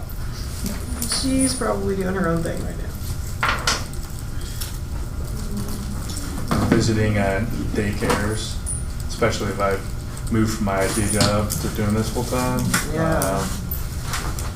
It is probably harder than finding business leads. It's like they're all overpriced, and And some they're of all them horrible. are some I mean, of them I are hate to say it. hot garbage. Some of them are good, but I mean, it's just demand way exceeds the supply in the city, so they're able to charge like a mortgage, like more than your mortgage. Oh, yeah. It's ridiculous. So, Did you put your name on these reviews? No. Capture. So. is there, Bill, can you please send us? How a late start today. I'm sorry? I say you had a late start today. No, I was on the other side at commercial. I had to go there before I could come here. That's for all HR. So that didn't work out. What's the magic password? What's your email? All right. address? Do you have a KW? Yeah, it's C Jaffe, Did it work? C and then JAFFEY. C J Uh-huh. A F F E E You can come in. at kwcommercial.com. Oh, I think I didn't do the follow-up stuff.